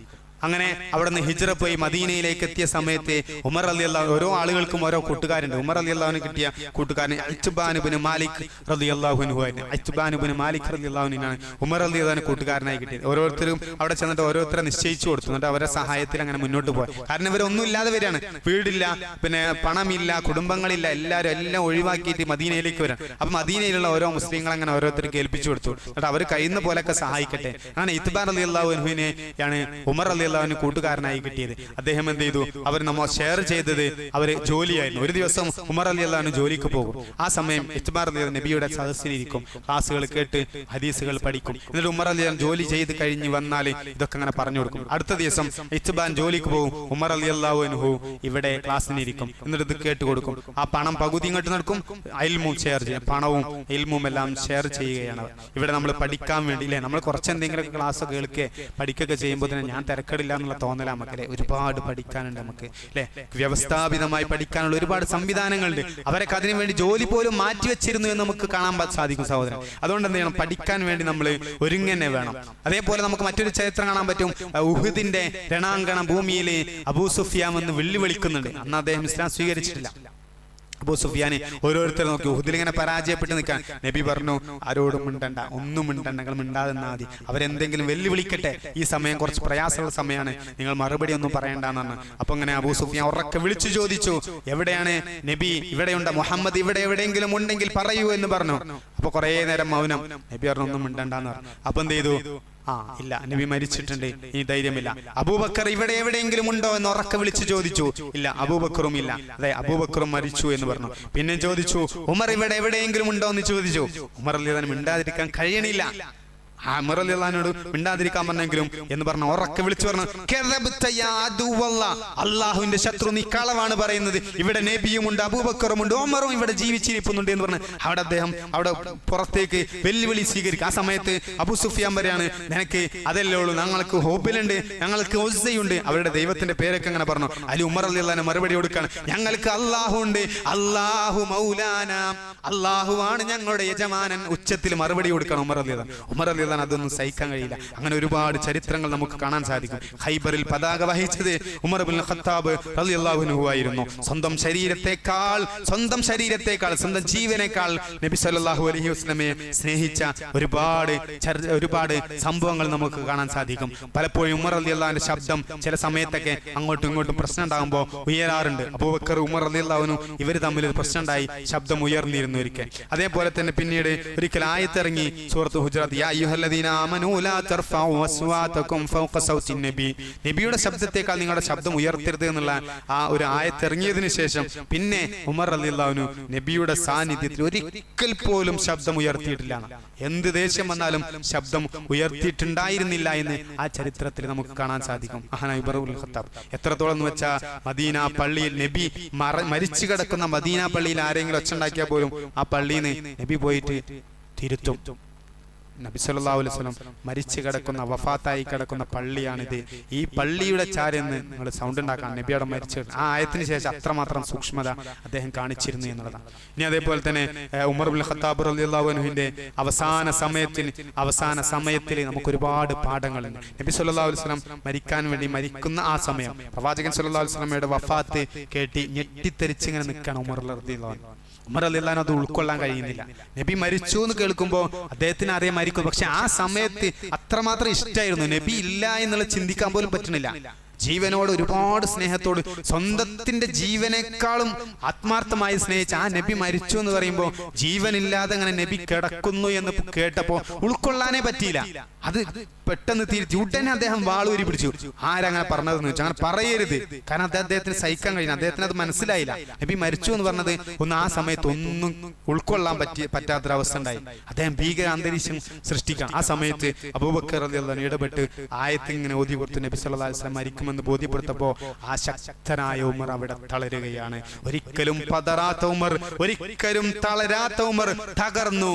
അദ്ദേഹം അവശനായി അവിടെ ഇരുന്നു. അദ്ദേഹത്തിന്റെ വാളിന്റെ ശക്തിക്ക് പോയി അവിടെ ചോർന്നിരുന്നു. കാരണം അത്രമാത്രം ഇഷ്ടമായിരുന്നു ആ പുണ്യ റസൂൽ, ആ പുഞ്ചിരിച്ചുകൊണ്ട് തിരുത്തുന്ന റസൂൽ, സ്നേഹോപദേശം നൽകുന്ന റസൂൽ സല്ലല്ലാഹു അലൈഹി വസല്ലം ജീവനോടുകൂടി ഈ ഭൂമുഖത്ത് ഇനി ഉണ്ടാവില്ല എന്നുള്ള സത്യം അദ്ദേഹം തിരിച്ചറിയുകയാണ്. അറ്റമില്ലാത്ത സ്നേഹമായിരുന്നു അദ്ദേഹത്തിന് എന്നുള്ളത് നമുക്ക് കാണാൻ സാധിക്കും. പലപ്പോഴും ഉമർ ഇബ്നുൽ ഖത്താബ് റളിയല്ലാഹു അൻഹു പല സന്ദർഭങ്ങളിലായി ഇടപെട്ടിട്ടുണ്ട്. സഹോദരങ്ങളെ, ഉമർ റളിയല്ലാഹു അൻഹു അവസാന സമയം കൂടി പറഞ്ഞ് അവസാനിപ്പിക്കുകയാണ്. മഹാനായ ഉമർ ഇബ്നുൽ ഖത്താബ് റളിയല്ലാഹു അൻഹുവിന്റെ മരണത്തിന്റെ ഘട്ടങ്ങളിൽ പോലും നമുക്ക് ഒരുപാട് പാഠങ്ങളുണ്ട്. നമുക്കറിയാം ഉമർ ഇബ്നുൽ ഖത്താബ് റളിയല്ലാഹു അൻഹു മരിച്ചത് സുബ്ഹ് നമസ്കാരത്തിൽ ശത്രുവിന്റെ കുത്തേറ്റ് കൊണ്ടാണ് മരിച്ചത് എന്നുള്ളത് നമുക്കറിയാം. ആ സമയത്ത് ഇമാം നിന്നുകൊണ്ട് സൊഫ് ശരിയാക്കാൻ ആവശ്യപ്പെടുകയും സൊഫെല്ലാം ക്ലിയർ ആക്കി നമസ്കാരം തുടങ്ങി. ഒന്നാമത്തെ റക്അത്തിൽ സൂറത്തുൻ നഹ്ൽ പാരായണം ചെയ്തു. നഹ്ലിലെ ചില ഭാഗങ്ങൾ പാരായണം ചെയ്തു. രണ്ടാമത്തെ റക്അത്ത് നടന്നുകൊണ്ടിരിക്കുമ്പോഴാണ് ഉമർ റളിയല്ലാഹു അൻഹു കുത്തേൽക്കുന്നത്. സൂറത്തുൽ അഹ്സാബിലെ 39-ാമത്തെ ആയത്ത് ഇങ്ങനെ പാരായണം ചെയ്യുമ്പോൾ ഉമർ റളിയല്ലാഹു അൻഹു അതിന്റെ ഇടയ്ക്ക് ഉറക്കെ വിളിച്ചു പറഞ്ഞു. ഇന്നത്തെ പോലെ ലൈറ്റ് സംവിധാനങ്ങളൊന്നുമില്ല. സുബൈന്റെ സമയം ചെറിയൊരു ഇരുട്ടുണ്ടാവുമല്ലോ അല്ലെ, അന്ന് സംവിധാനങ്ങളൊന്നും ഇല്ലല്ലോ. അപ്പൊ എന്ത് ചെയ്തു, ആ ഒരു അരണ്ട വെളിച്ചമാണ്. ആ ഒരു അരണ്ട വെളിച്ചത്തിൽ ചെറിയ ഒരു ഇരുട്ടിന്റെ മറവിൽ ശത്രു പെട്ടെന്ന് ഉമർ റളിയല്ലാഹു അൻഹു കുത്തി. അപ്പോ ഉമർ റളിയല്ലാഹു അൻഹു പാരായണത്തിന്റെ ഇടയ്ക്ക് വിളിച്ചു പറയുന്നുണ്ട്, ഖതലനി, ആരോ എന്നെ കുത്തി, ആരോ എന്നെ കൊല്ലാൻ ശ്രമിക്കുന്നു എന്ന് ഉറക്കെ വിളിച്ചു പറഞ്ഞപ്പോഴാണ് ആളുകളൊക്കെ ശ്രദ്ധിക്കുന്നത്.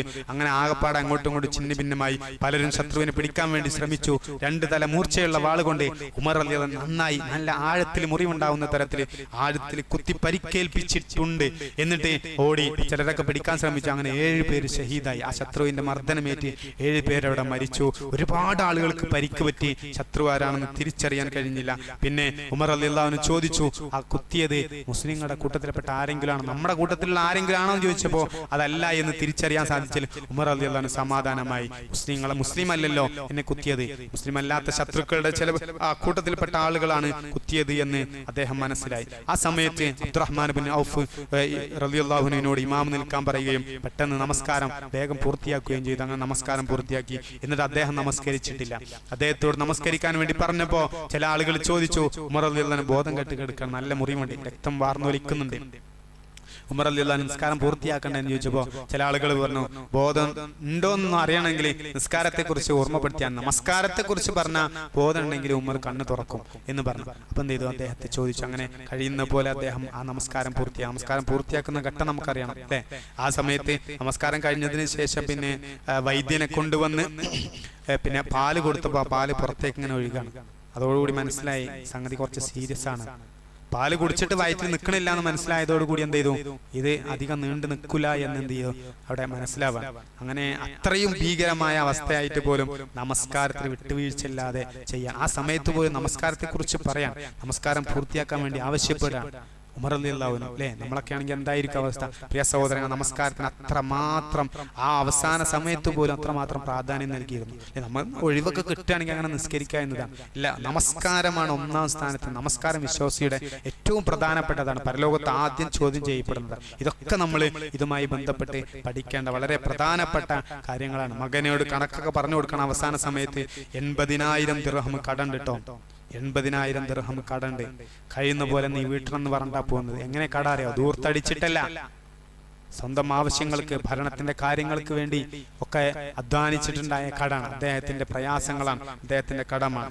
അങ്ങനെ പ്രവാചകൻ സല്ലല്ലാഹു അലൈഹി വസല്ലമയുടെ ചാരെ ആ ഖബറിന്റെ അടുത്ത് കിടക്കാൻ ഒരു ആഗ്രഹം ഉണ്ടെന്ന് പറഞ്ഞേക്കണം. മകനെ പറഞ്ഞു, അബ്ദുല്ലാഹി ഇബ്നു ഉമർ റളിയല്ലാഹു അൻഹുവിനെ പറഞ്ഞേക്കണം. ആയിഷ റളിയല്ലാഹു അൻഹയോട് ഒന്ന് ചോദിക്കണം. കാരണം നബിയും അബൂബക്കർ റളിയല്ലാഹു അൻഹു കഴിഞ്ഞാൽ അവിടെ തൊട്ടടുത്തൊരു സ്ഥലമുണ്ട്, അത് ആയിഷ റളിയല്ലാഹു അൻഹ അവരുടെ മയ്യത്ത് വെക്കാൻ വേണ്ടിയിട്ട്, അവരുടെ മയ്യത്ത് മറമാടാൻ വേണ്ടി വിചാരിച്ച സ്ഥലം. ആ സ്ഥലത്താണ് ഉമർ റളിയല്ലാഹു അൻഹു ചോദിക്കുന്നത്. മരണത്തോട് അടുത്ത് കിടക്കുന്ന, മരണത്തെ മുഖാമുഖം കണ്ടു നിൽക്കുന്ന സമയത്ത് മകനെ പറഞ്ഞേക്കാണ് ആയിഷ. ആ സമയത്ത് പറയണേ, ഖലീഫ ഉമർ അല്ല ചോദിക്കുന്നത് പറയണം. വെറും ഉമർ എന്നുള്ള സാധാരണക്കാരനായിരുന്നു ഞാൻ. ഖലീഫന്റെ കൽപ്പനയായിട്ട് പറയരുത്, ഖലീഫയുടെ ആവശ്യമായിട്ട് പറയരുത്, ഉമറിന്റെ ആവശ്യമായിട്ട് പറയണം, പ്രത്യേകം പറയണം എന്ന് പറഞ്ഞ് അദ്ദേഹം പറഞ്ഞയച്ചു. അങ്ങനെ അബ്ദുല്ലാഹി ഇബ്നു ഉമർ റളിയല്ലാഹു അൻഹു പോയി ആയിഷ റളിയല്ലാഹു അൻഹയോട് ചോദിക്കാണ്, ഉമർ റളിയല്ലാഹു അൻഹു ഇങ്ങനെ ഒരു ആഗ്രഹം പറയുന്നുണ്ട് എന്ന് പറഞ്ഞപ്പോൾ ആയിഷ റളിയല്ലാഹു അൻഹ കരയാണ്.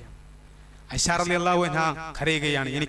ഞാൻ എന്റെ പ്രവാചകന്റെ അടുത്ത് വിചാരിച്ച സ്ഥലമായിരുന്നു, പക്ഷേ ഉമറിനെ പോലെ ഒരാൾക്ക് അത് കൊടുക്കാതിരിക്കാൻ കഴിയില്ല എന്ന് പറഞ്ഞ് ആയിഷ റളിയല്ലാഹു അൻഹ കരയാണ്. കാരണം എപ്പോഴും നബി പറയുന്ന വാചകമായിരുന്നു, അന വ അബൂബക്കർ വ ഉമർ, ഞാനും എന്റെ അബൂബക്കറും എന്റെ ഉമറും അത്രയും അടുത്ത കൂട്ടുകാരനായിരുന്നു, അവർക്കെങ്ങനെ ഞാൻ കൊടുക്കാതിരിക്കും? അങ്ങനെ അനുമതി കിട്ടി. തിരിച്ചു വന്ന് അബ്ദുല്ലാഹി ഇബ്നു ഉമർ പറഞ്ഞു, സമ്മതിച്ചിട്ടുണ്ട്. വീണ്ടും പറഞ്ഞേക്കാണ്, ഇത് ഖലീഫ ഉമറാന്നുള്ളത് കൊണ്ട് ആയിഷ സമ്മതിച്ചതാണ് വിചാരിക്കരുത്. ആയിഷ ഉമ്മയോട് ഒന്നുകൂടി നീ ചോദിക്ക്, വെറും ഉമറാണ്, ഖലീഫയുടെ ആഗ്രഹം മാത്രമാണ്, ഖലീഫയുടെ ഉത്തരവല്ല, ആവശ്യമല്ല, വെറും ഉമറിന്റെ ഒരു ആഗ്രഹമാണ് എന്ന് പറഞ്ഞിട്ട് വീണ്ടും ചോദിക്കുക എന്ന് പറഞ്ഞ് പിന്നെയും പറഞ്ഞയച്ചു. ആയിഷ റളിയല്ലാഹു അൻഹ സമ്മതിക്കുകയാണ്.